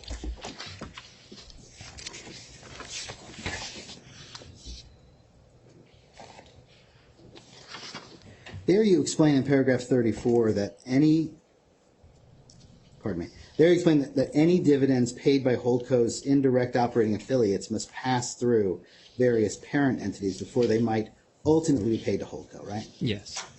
Now, paragraph 34 of your declaration, the last sentence that begins on the top of page 14 of your declaration, Yep. it states that the dividend must be authorized by that entity's leadership, itself bound by fiduciary duties outside of the control of J&J, the ultimate parent company, right? Correct.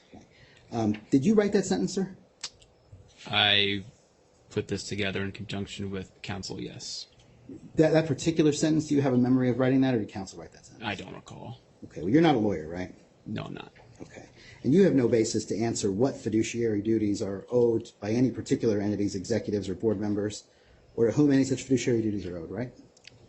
I'm in a position to give guidance and thought to local accounting and requirement rules of an individual country. I'm generally aware that each country has its own laws and rules around dividends, and if I'm a member of that company in the country, I'm aware that they need to follow those rules. We called it on this past Sunday. You and I spent an hour on a video deposition, correct? Correct. Okay. So that was on June 25th. Let's look at that transcript if we could, sir, please. And that is at, let me tell you where that's at in your binder. Just hold on 1 second. Your June 25th transcript is at tab 5, sir.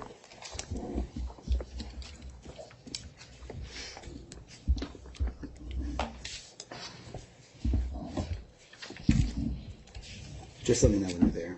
And I ask you when you get there to turn to page 43 if you could. I'm sorry, you probably have a condensed version of your transcript. That's okay. It would be the page that has pages 41 through 44 on it. Or do you have the full? I got the full one, I think. Yeah. Oh, okay. Pardon me. I apologize. Okay, yeah, go ahead. So then go page 43 then, sir? Yep. Okay. And you see on page 43, I asked you at line 5, Mr. Listman, you're not a lawyer. You see that? Yes. And you said you were not, correct? Correct. And then I asked you at beginning of line 8, if a board member or executive at an entity owes fiduciary duties, do you know to whom that board member executive owes those fiduciary duties? And Mr. Starner interposed an objection and said, calls for a legal conclusion. You just asked him whether he's a lawyer. He said no, so I object. I asked you to go ahead. And your answer was, I can't comment on who a hypothetical local employee owes fiduciary responsibilities to. I have no basis to answer that, correct? Correct. And that testimony was truthful, correct? Yes. That testimony is entirely consistent with this testimony today. So that's improper impeachment. I object. Sorry. Is this the basis or foundation for future questions? Yes, I'm going through some questions about whether the witness has a basis to make the statement in his declaration, which he had, I think, wasn't sure if he wrote it or not, about whether or not an intermediary entity has fiduciary duties. That was the basis. I'm not sure why we're reading. Sustained. Thank you. Okay. Let me ask you this question, Mr. Listman. Sure. Do you know who Apsis? Let's strike that.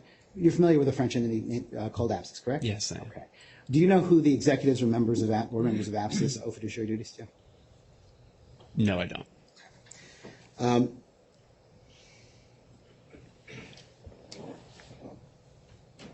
So you discuss at paragraph 37 of your declaration GH Biotech's dividend in 2022, correct? Yes. Now, taking a step back, Mr. Listman, GH Biotech is a German holding company, right? Correct. And Apsys, we just discussed, is a French holding company, right? Correct. And Janssen Sciences Ireland Unlimited, we can refer to that as JSI. You're familiar with that entity? Yes, I am. Okay. And JSI is a pharmaceutical operating company that also engages in research and development, or R&D, right? Correct. In November of 2022, GH Biotech declared and paid a $5 billion dividend, of which approximately $1.8 billion was paid to Holdco's direct and indirect subsidiaries in line with Holdco's 36.1% interest in GH Biotech, right? Yes, correct. To get from GH Biotech to Holdco, that $1.8 billion dividend would need to pass through Johnson & Johnson Holding GmbH and then Apsys, right? Yes, the subs that are in line, yes. Right. Apsys did not have what I think you called sufficient cash reserves or distributable reserves, I think was the phrase you used. Correct. Under French law, right, to declare and pay the approximate $1.8 billion dividend on to Holdco at that time, right? That's what I was told, yes. Okay. And who told you that? J&J Tax Council. Was that Mr. McGraw? It was. Those adequate reserve restrictions are government or regulatory restrictions, right? Typically, yes. Okay. And they were in this case as well, right? I believe so. Okay. And they're not Johnson & Johnson's restrictions, right? No, they would be local regulatory rules around capital requirements, and the word I used was distributable reserves. The word distributable is very important because that's how much is actually able to be paid up. Yes. Thank you, sir. Since Apsys could not pay the $1.8 billion dividend it received in 2022 onto its parent Holdco, instead, Apsys loaned that money to Janssen Finance Treasury Unlimited Company, an Irish entity, right? That's what I was told, yes. Okay. Were you told that by Mr. McGraw as well? Correct. You do not know anything about the terms or interest rate of the $1.8 billion loan by Apsys to Janssen Finance Treasury Unlimited Company, or why Apsys was able to make that loan under French law, do you? I don't know why the loan was allowed under French law, no. And you don't know if Apsys has any type of claim to the $1.8 billion that it loaned to Janssen, right? If it's a loan, then they've loaned money out with the expectation of it being paid back. Right, but you don't know what the terms of that loan are. I think we just I discussed couldn't that. recall the length of time or the rate, no, but being an accountant and understanding what a loan is, it's expected to be paid back. Okay, okay. Interest rates on intercompany loans within the broader J&J network, those need to be market-based, right? Yes. Now let's shift gears a bit, Mr. Listman, to the June 2023 dividend, the dividend that just happened. Sure. Okay.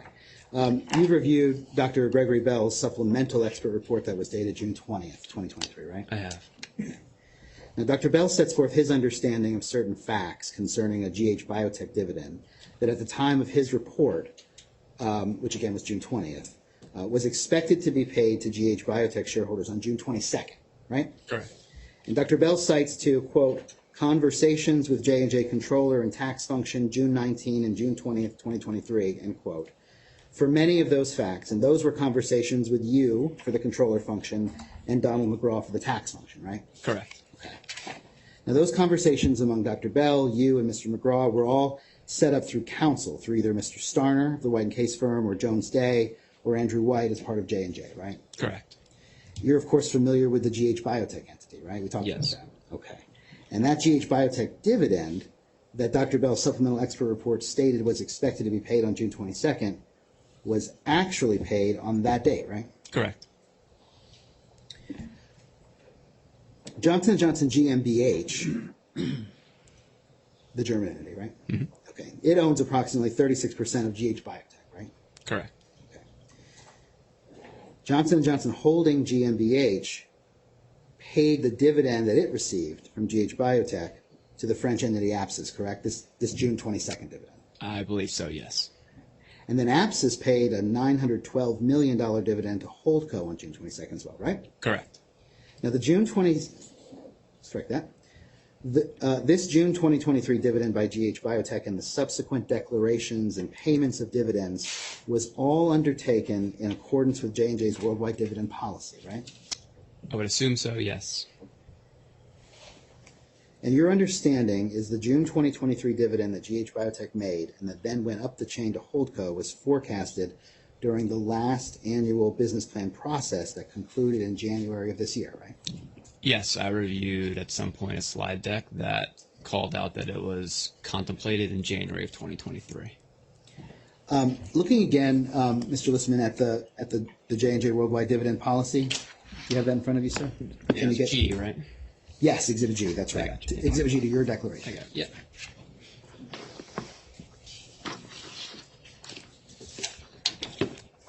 You have that in front of you, sir? Yes. Turn to page 3 of the document, which is section 3, the responsibility section again. Yes. Okay.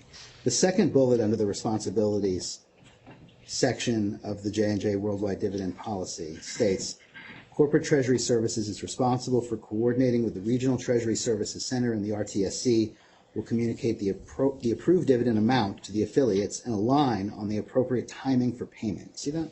Yes. Okay. And it was only approximately 2 weeks ago that you learned the amount of money the GH Biotech dividend would be and the amount of money the Abscess dividend to Holdco would be, right? Yes. At your May 31st deposition that I took by video, you were designated by Johnson & Johnson Holdco to testify as to certain noticed deposition topics, subject, of course, to certain responses and objections made by Holdco, right? Yes. And at that deposition on May 31st, you did not know until you did not know the amount of the contemplated dividend that would be paid this year, correct, to Holdco? I don't know if I recall the exact phrase I used. I may have mentioned that it was anticipated to be the 1.8, but I don't recall exactly. Okay. I believe you told me at one point, Mr. Listman, that in the context of J&J, which is 500 legal entities operating in almost every single country in the world, with a balance sheet the size of yours, that these types of transactions, like the $912 million, nearly $1 billion dividend, that those happen quite often, right? Dividends are declared and paid throughout J&J in normal course operations, as well as at a broader macro level, if there's an effort or a need or requirement to repatriate a more significant amount of cash from overseas into the U.S. All are done interchangeably. Okay. And it was Andrew White who told you a couple of weeks ago that a $912 million dividend would be paid to Holdco, right? I heard it from Andrew, yes. In terms of the strategy, formulation, and approval process for dividends, it's documented and outlined in J&J policies and what that process is, right? Correct. After Holdco received the $912 million dividend a few days ago, it then loaned that money to Johnson & Johnson, right? Correct. And it made that loan because that loan was, I think what you told me was, part of the process of moving the economic value through the entities, from GH Biotech all the way to J&J, right? Yes. And that's all part of the discussions among corporate tax and corporate treasury on how J&J executes dividends across the network of J&J entities in any given year, right? Correct.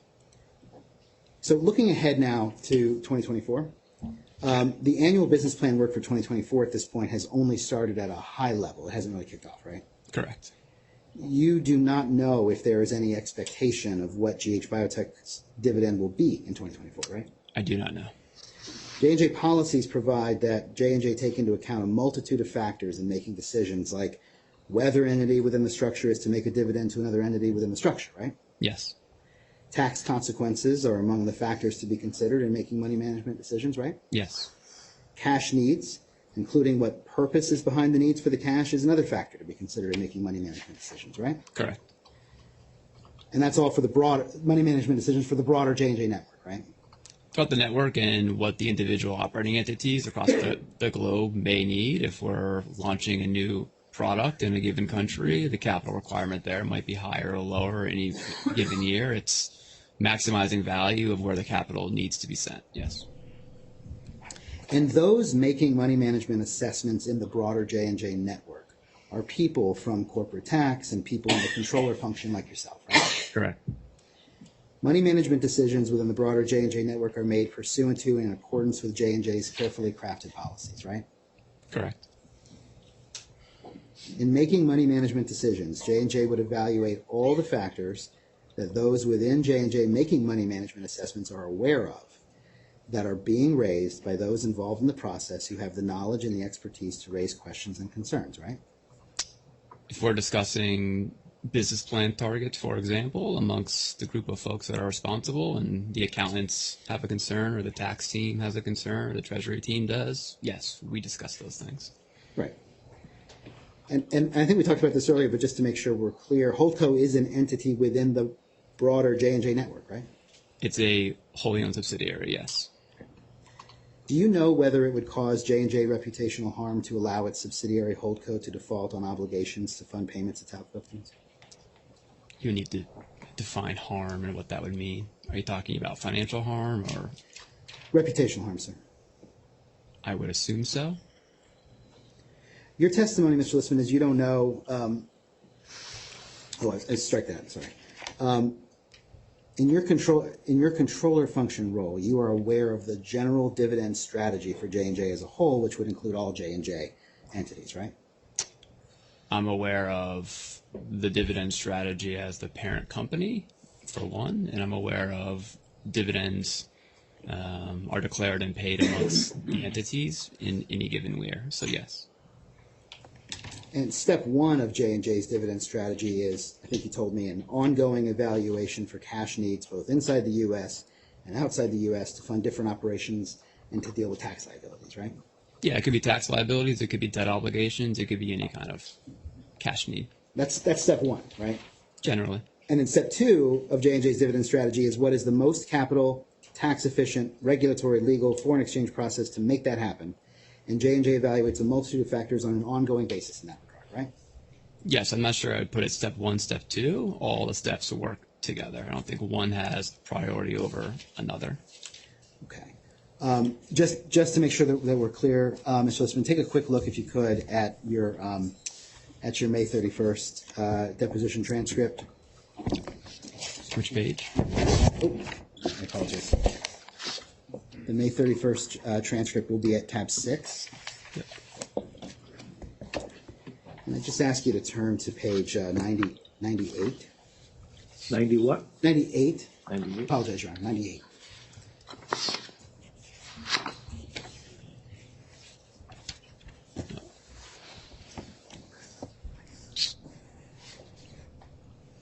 Mine ends at 89. You mean 98 on the multiple pages? Yeah, on the multiple pages. Okay, oh, sorry. No, on the multiple pages, it's the page that has pages 97 through 100 on it. Okay, sorry. Okay, yep. Okay. And then if you look at line 14, you see I asked you the question, are you aware of how dividend strategy is set for GH Biotech? And your answer was, I'm aware of the general dividend strategy for J&J as a whole, which would include all of our entities. Do you see that? Yes. And then I asked you, what can you tell me about that, sir? And your answer was, it is part of our ongoing evaluation for cash needs, both inside the U.S. and outside the U.S. to fund different operations, tax liabilities. Yes. There is an ongoing process to determine what the ultimate cash needs are, is kind of step one. And then step two is, what is the most capital, tax-efficient, regulatory, legal, foreign exchange process to make that happen? So we evaluate a multitude of factors on an ongoing basis. So I think you described it to me as sort of two steps, Okay. right? Yep, sure. Fair enough? Fair. Okay. And dividends are approved through the corporate parent, right? Dividends are approved as outlined in the policy, which we've talked about, yes. All right. Well, let's take one more look at your May 31st transcript. And I asked you to turn to page, I think the same page, 99 this time? Mm-hmm. And at page 99, you see at line 22, in your answer, yes, dividends are approved through the corporate parent. You see that? Yes. Okay, that was accurate. Good. Yes. Okay. And in making the determination of whether to approve a dividend, J&J would need to evaluate a multitude of factors. We talked about some of those today, right? Yes. And those multitude of factors would include evaluating all of the local requirements and rules, right? Yes. evaluating what it means to capitalize the entity, whether there are means to extract value, and other factors, right? Yes. Assume with me that that evaluation has taken place and that the parent company has determined that it is appropriate to capitalize, let's say, Apsis, so that a dividend could be released and Holdco could have access to a dividend from Apsis. Assume with me that the evaluation of those multitude of factors has taken place within J&J and the decision has been made that that capitalization of Apsis should take place. There's no reason external to J&J why J&J could not take whatever internal steps it needed to allow for Holdco to have access to such a dividend, right? Wait 1 second. This is a hypothetical question. This is a fact witness. I object on that basis. Incomplete hypothetical. It's a fact witness. Your Honor, it's not, oh, sorry, go ahead, Your Honor. I'm going to overrule. It's going to the mechanics of how they operate. Thank you, Judge. Go ahead, Mr. Wilson. So in a hypothetical world, if we did all of the evaluations and there was no legal or tax requirement that would prevent us from doing it, we would consider it. But again, we would need to evaluate what is the best economic uses of J&J's capital. So, Right. for example, we don't capitalize companies that are not operating well. So if a business is running out of money and the business isn't doing well, we at times make decisions to walk away from that business, which I gave a few examples of where that has happened. So we would need to look at the need for the capital and the requirement, and if it was a good economic decision, could we do it? Yes, we could, but we need to evaluate whether it's a good use or not. Right, and in making that determination, J&J would take into account both quantitative and qualitative factors, correct? Yes. Okay, and a qualitative factor could be reputational harm, correct? It could be, yes. Other than LTL, you've never seen a J&J company file for bankruptcy, right? No. Give me 1 second, Mr. Wilson. Sure.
Mr. Joseph, thank you for your patience, and Your Honor, thank you for your patience. I have nothing further past the witness. Thank you. Yeah, Your Honor. Yes. Thank you.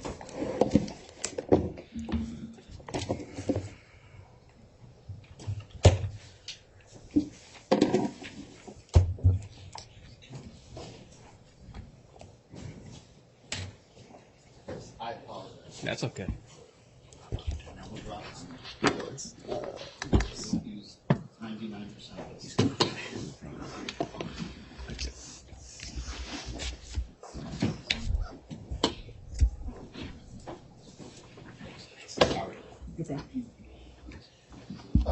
Good afternoon, Mr. Listman. Good afternoon. You and I have never met before, have we? I don't think so. My name is Moshe Shmon, and I have a few questions for you.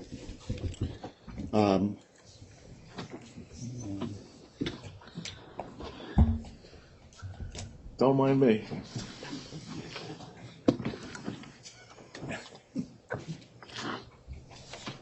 Go ahead. Did I miss something, Your Honor? Yeah. Thanks. May I? Yes, please. Thank you. As you stated before, you're the Vice President and Assistant Corporate Controller of Johnson & Johnson. Is that correct? Correct. Okay, so I'd like to get a little structure down. You spoke a little bit about the corporate restructuring that occurred during this last year. coming from New JJCI, Holdco, Janssen, and eventually it's now Kenvue, right?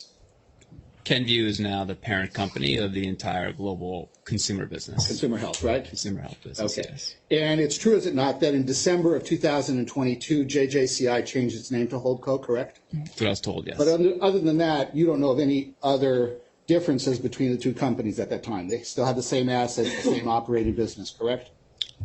I'm aware that the name changed, that's it. Okay. In January of 2023, Holdco transferred the consumer business to its parent, Janssen, correct? That's what I was told, yes. Okay.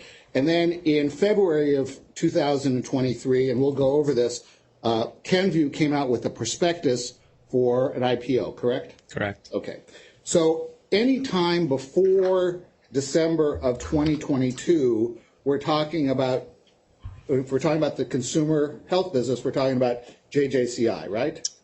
JJCI was the North America or the U.S. consumer business. As I mentioned, Kenvue is the global consumer health business. Okay. And what happened with Kenvue was called a separation. That was the technical term for the separation of the consumer health business out of that J&J structured. That's the way it structured it, right? That's not correct. We have yet to actually separate the business. J&J still owns 90%. Right, but the anticipated transaction was a separation from J&J, and we'll get to how much J&J owns in a bit, okay?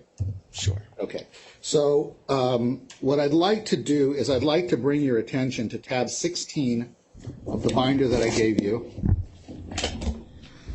And you see this starts with a certification from Moody's Investors Service attesting to the fact that the documents that they're producing are business records and kept in the ordinary course of business. Okay. You see that? Sure, yes. And then it has the second page, or page 3, Exhibit A, and then it starts with a series of documents. Do you see that? Yep, yes. Your Honor, this is marked as Exhibit 1148. We would offer it into evidence.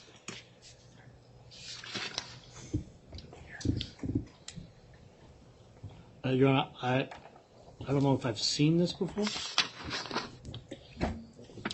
It was produced to us at the same time as it was produced to the debtor by Moody's, pursuant to the subpoena.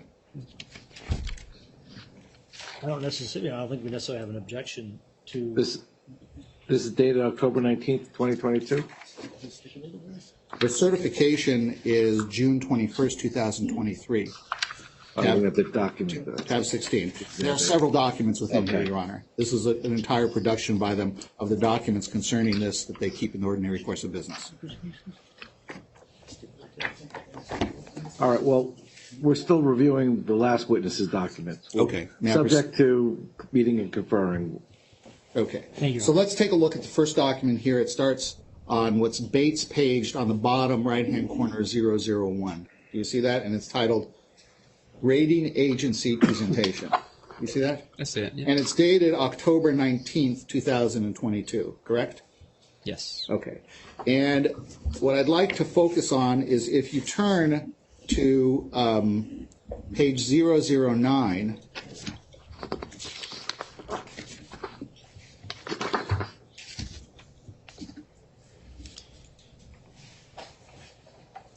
this talks about the fact that the company, namely Kenvue, is going to raise $9 billion of debt with proceeds to be utilized to pay J&J as partial consideration for the consumer health business that J&J is transferring to the company in connection with the separation. Do you see that? That's what it says, yes. And where it says on the right-hand side, new debt, it says $9.4 billion, correct? Yes. Okay. And you told us before that you don't know if Holdco was paid a dime for the consumer health business that was taken away from it and transferred up to Janssen, right? Correct. Okay. And then in addition to that $9.4 billion of debt, it says that there's cash on the balance sheet of $1.5 billion, correct? I just object, Your Honor. I don't think that he's laid any foundation. I don't think this witness has testified he's seen this document before, number one. Number two, I also question the relevance of this, as to what extent that we're going to be talking about Kenvue's the value of Kenview, is business. But nonetheless, I object to lack of foundation with this witness with this document. Well, this witness isn't authenticating this document. no, that's the Right, certification. and he's asking the witness about the transaction. If the witness Same objection, lack of foundation. This is Kenview, Your Honor. So I think we're going very far afield. It's not Holdco we're talking about. So one, lack of foundation and relevance, Your Honor. Overruled. Thank you. We know that you are the vice president and assistant corporate controller for entire J&J, all of its affiliates, right? I am. And Kenview's an affiliate, right? They are. And Holdco's an affiliate, right? They are. And Jansen's an affiliate. Correct. And LTL's an affiliate, correct? Correct. Okay. And we know what happened, that in December of 2022, JJCI changed its name to Holdco, right? Yep. In January, Holdco transferred the consumer health business to Jansen, right? Yes. And since that time, Kenview has gone out for a public offering, right? They have. Pursuant to the prospectus. They have. Okay. So now we know that as they are making the presentation to the rating agency in October of 2022, which is before any of all those other things happened, they're representing that they're taking out $9 billion, actually $9.4 billion in debt to pay J&J partial consideration for the transferring of the company in connection with the separation, correct? Correct. Okay. And they're representing to the credit agencies that they have cash on the balance sheet of $1.5 billion, correct? That Kenview does, yes. Yes. Now, there's no Kenview then, is there? It's October of 2022. There is no Kenview. It says anticipated capital structure overview. So Right. A prospectus is giving you a prospective look on what the transaction will be. Whether or not Kenview Inc. was set up yet or populated with entities, that's not the point of this document. I understand, but they are making representations to the rating agencies because they know that they're going to make a public offering, correct? I wasn't in the meeting, so I can't comment on what was discussed. I can comment on what I see on the page and what actually happened. Okay, well, you see that this is a rating agency presentation, correct? That's what it says. Yes. And you see that within there, they talk about the capital structure overview and the anticipated capital structure overview and talk about taking out a $9.4 billion loan to pay J&J for the transfer, partially, right? That's what it says. And then they say also, and they make the calculation about cash on the balance sheet of $1.5 billion, correct? That's what it says, yes. Okay. And they go on page, I'm sorry, Bates page 054. When you get there, let me know. I got it, yep. They talk about the profit, the net income for the 3 years before then, 19, 20, and 21, right? That's what it looks like, yes. In 2019, they had a profit of $1,435 million, right? That's what it says, yes. Okay. A loss in 2020 of $879 million, right? Yes. And in 2021, a profit of $2,031 million, right? When you say profit and loss, and you say they, let's be specific. What is the they entity? Well, the they can't be Kenview because Kenview wasn't in existence, right? So we need to be clear what these statements represent.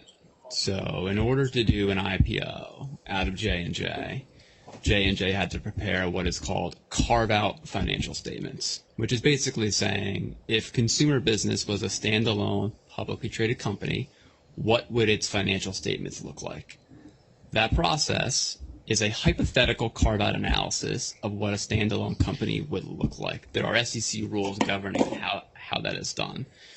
You create a company showing what it will look like on a standalone basis. It's audited by PwC. It's been filed with the SEC. We went through dozens of reviews with the staff of the SEC. The numbers that you see here are the numbers that were filed representing what a standalone company would look like on a hypothetical standalone basis. That is what this is. Standalone consumer operations? Correct. Whether you call it Consumer Health or Kenview or Company X is irrelevant. But, thank you. I appreciate that you told us that. But this is not only doing an expected, this is doing an expected look back. If we would have separated it out, given the consolidated financials that Johnson & Johnson have and what we know about the consumer business, this is what we're telling the credit agencies would have looked like had it been a standalone company, right? We're saying we prepared carve-out financial statements, like I just explained, and this was the result. Okay. And for that estimation that Johnson & Johnson made for those carve-out financials, these were the numbers: $1.435 billion of net income in 19, an $870 million loss in 20, and a $2.031 billion profit in 2021, right?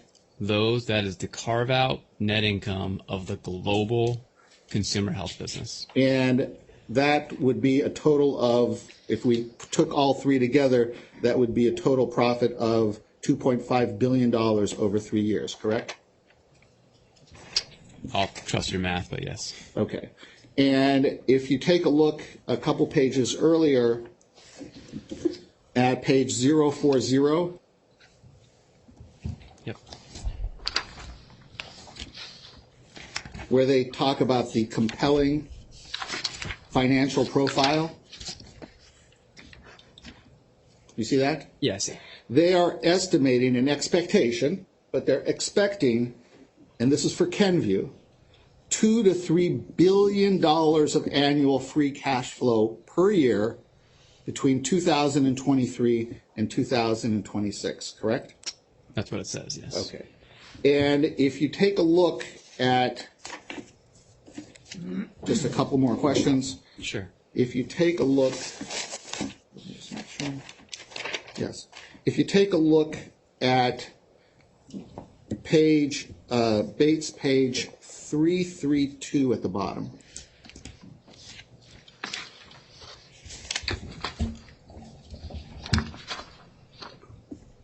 You see this is the cover page of the Kenvue prospectus filed with the SEC. Yeah, I'm getting there. Hang on. Oh, sorry. That's okay. Oh, 332? 332. Yep, this is the cover of the S1, correct. Correct. Okay, and if you look at the second page of it, it gives you the completion date of February 3, 2023. Do you see that? It's a little faded up on the top. It says subject to completion, yes. Right, dated February 3, 2023 for this, right? Correct. Okay, so this, and if we take a look just at the second page there, it says, upon completion of this offering, Johnson & Johnson will continue to own X% of the voting power of our shares of common stock eligible to vote in the election of our directors, or blank % if the underwriters exercise in full their option to purchase additional shares of our common stock from us to cover over allotments. As a result, we will be a controlled company as defined under the corporate governance rules of the NYSE. Is that what it says? That's what it says, yes. And then what it does is, why do I not have this?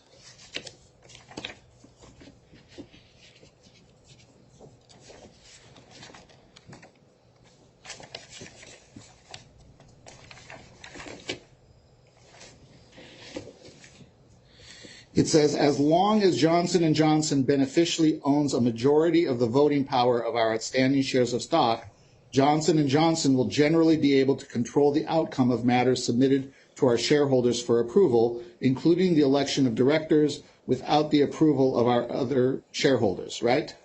That's what it says, yeah. Okay. And it was talking about Johnson & Johnson owning a majority, and in the first part of the prospectus, the amount of stock owned by Johnson & Johnson of Kenvue was in blank. Do you recall that? It's blank, yes. Okay. If you take a look at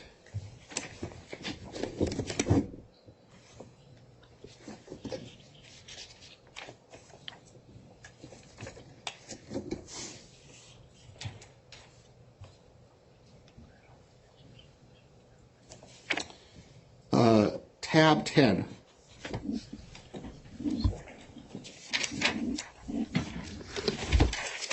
Okay. And this is a publication by Bernstein, which was produced to us pursuant to a subpoena on May 3rd, 2003. It's titled Kenview / J&J, What Do You Need to Ken from the S1, right? That's what it says. Okay, and if we take a look at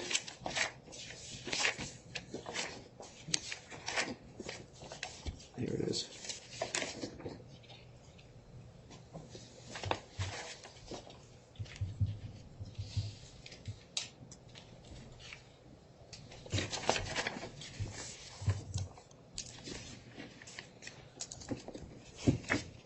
Just 1 second, I'm sorry.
I apologize. 1 second, Your Honor. It's okay.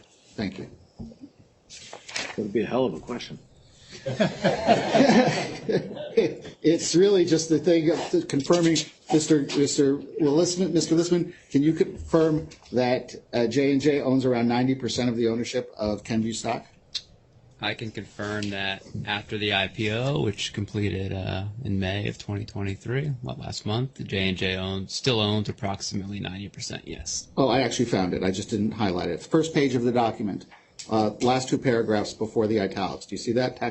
Talc liabilities? Yeah. Okay, talc liabilities related to the baby powder products, which are part of the Kenview spinoff, are likely to be a big focus area for investors.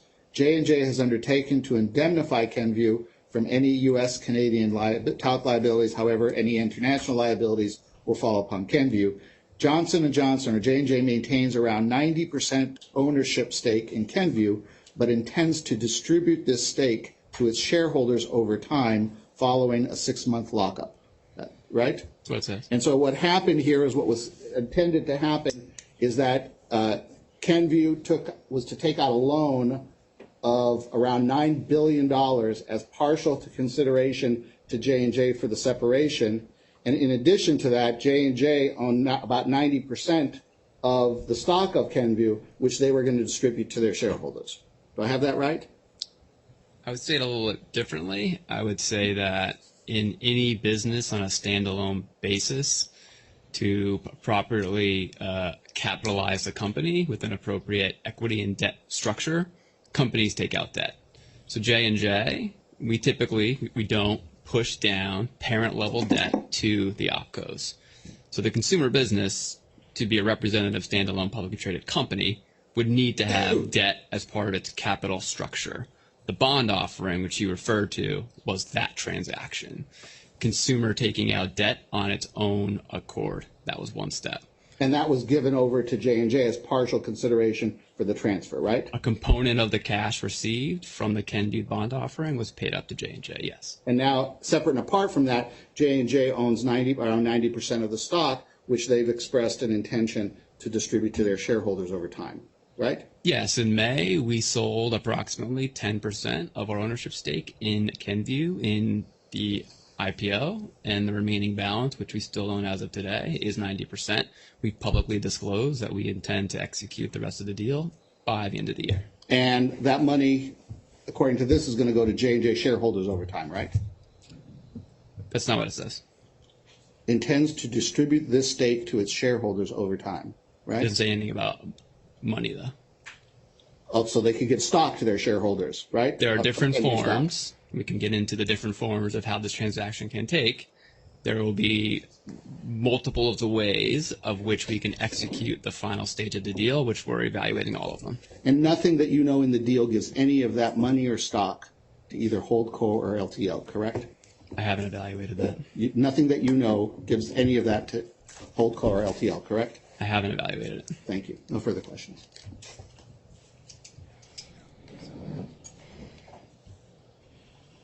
I would offer that last exhibit into evidence, Your Honor. Exhibit, I'm sorry. I would expect, you can come up. As to the exhibits, I would anticipate record. resolve all of these at the same time. It's 11:42, just for the record. Okay. Thank you. Good afternoon, sir. I think I had one question for you. Sure. Would you agree that at a sort of a 10,000-foot view, that ultimately Johnson & Johnson controls whether and how much cash is made available to Holdco in terms of payment of dividends from other J&J companies? I would answer that the way I answered the first questions, that we have policies in place that govern how dividends are paid and executed upon. That's how I would answer it. Right. And J&J sets what those policies are, and J&J makes determinations what will be most efficient and profitable for the overall J&J family of companies when making those decisions, yes? J&J sets its own policies, correct. Whether a decision is profitable or not is a factor, never the only factor. Right. And the entity doing that consideration is Johnson & Johnson. The parent company sets the policies, as we've discussed. Great. Thanks. Mrs. Starr? I'll be brief, Your Honor. Thank you. Just a few questions, Mr. Wilson. Thank you for your time. First question I have for you was about the dividend. You were asked a number of questions about the most recent dividend that was received by Holdco. Can you explain to us the timing for that dividend? Sure. One of the requirements when paying dividends internationally, particularly in Europe, is to finalize the local statutory accounting financial statements under their local version of GAAP. So in order for a dividend ever to be paid up the chain, the financial statements in the given country need to be audited, certified, and approved by the board. It's one of the factors and one of the variables you need to even determine what the dividend could be. Dividends cannot be paid without those. In France, that deadline is the end of June. So the fact that this happened the end of June is normal course. And you were asked a lot of questions about the consumer health business and the transfer of certain consumer health business assets from Holdco. Do you recall those questions? Yes. I want to start by asking you, with respect to the transfer of those assets from Holdco, and more generally the spin, at what point in time was that something that was being planned by J&J? We've been planning the ultimate separation. Me personally, from the fall of 2020, we publicly announced the intention to separate consumer, I believe, in November of 2021. I was involved the year before that, and I know through further discussions, colleagues of mine were involved for years prior to that. And so the plan to separate the consumer health business, did it have anything at all whatsoever to do with the formation of LTL or the ultimate bankruptcy of LTL? Absolutely not. You were asking a number of questions about Kenvue, and I think you were shown a number of documents from rating agencies that you had not seen before, correct? Correct. And you were not involved in any of those presentations to the rating agencies? I was not. Okay. Now, is Kenvue the same entity as Holdco? No. And with respect to some of those pro formas we looked at, those were pro formas with respect to the Kenvue business representing the global consumer health business, right? Absolutely. Okay. And that hypothetical analysis that we looked at with respect to Kenvue, did that have anything at all whatsoever to do with U.S. and Canada talc liability? No. And I think you were showing some other things from the Kenvue prospectus. You were asked a few questions about that. and I think there was a reference to talc liability. Just to be clear, with respect to the Kenvue entity, does that hold any U.S. or Canada talc liability whatsoever? No, it does not. Competence. What's the objection? He's a controller. He doesn't know. He's not a lawyer. He's not a legal expert. He doesn't know what liabilities any company owns or holds. Overruled. Thank you, Ron. Can you answer that question again for me? I think you were about to answer. So my question to you was, with respect to the perspectives we looked at in Kenvue, does Kenvue hold U.S. or Canadian talc liability? Any Canadian or talc liability whatsoever? No, it does not. If may I have a moment, Ron? That's fine. Let me ask a question. The exhibit, we don't need to pull it up, that included the ratings presentation. That included information on carved out revenues, profits, and losses. That was for a Kenvue entity, which would be global, or was it the holdco, and does that differ from the consumer products business that was transferred from holdco? So, The carve-out financial statements represented the international, global, everything of the consumer health business of J&J. Inclusive of that is the North American consumer business. It's the global business. what was transferred from holdco was the North American business, correct? Exactly, correct. So that those numbers would include both gain and loss, far more than simply the North American entity. Absolutely.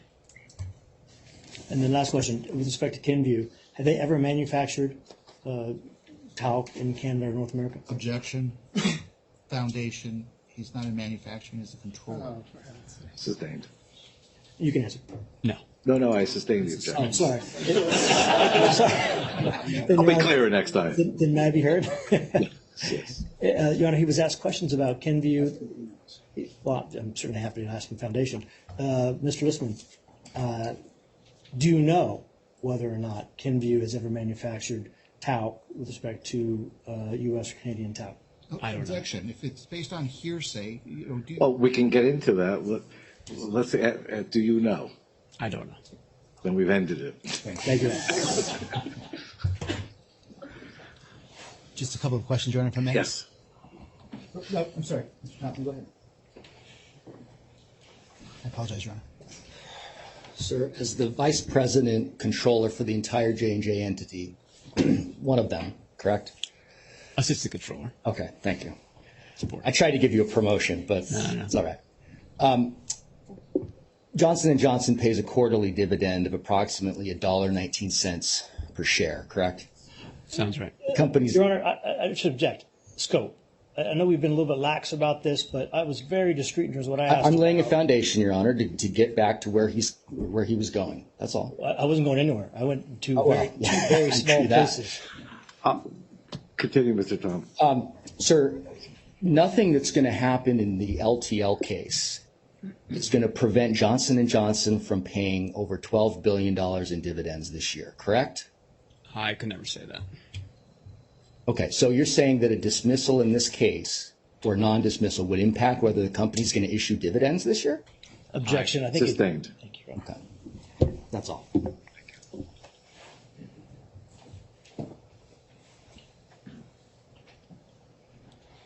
Good afternoon again, Mr. Listman. Mr. Listman, and this is in your declaration, I think it's paragraph 37, the GH Biotech dividend from 2022, that was declared in November of 2022, right?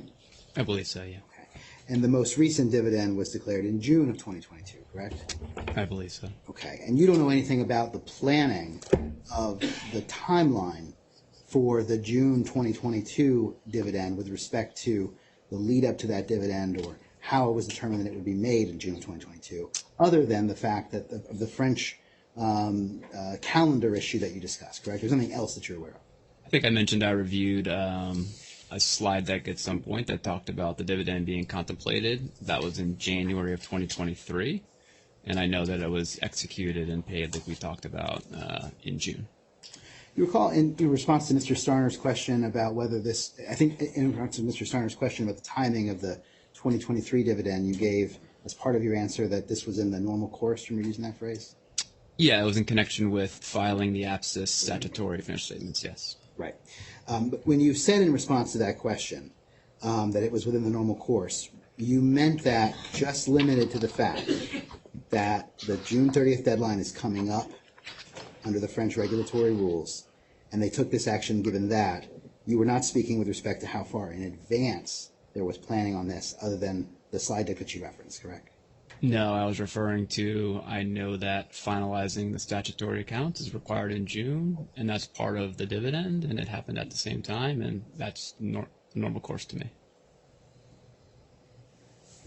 Thank you, Mr. Listener. Yep. All right, thank you, Mr. Listener. You may step down. I believe and I hope we are done for the day. We are in recess. We will see you all 9 a.m. tomorrow. Thank you. Before we, can we know whether or not we're going to have the MDL experts, the policy experts?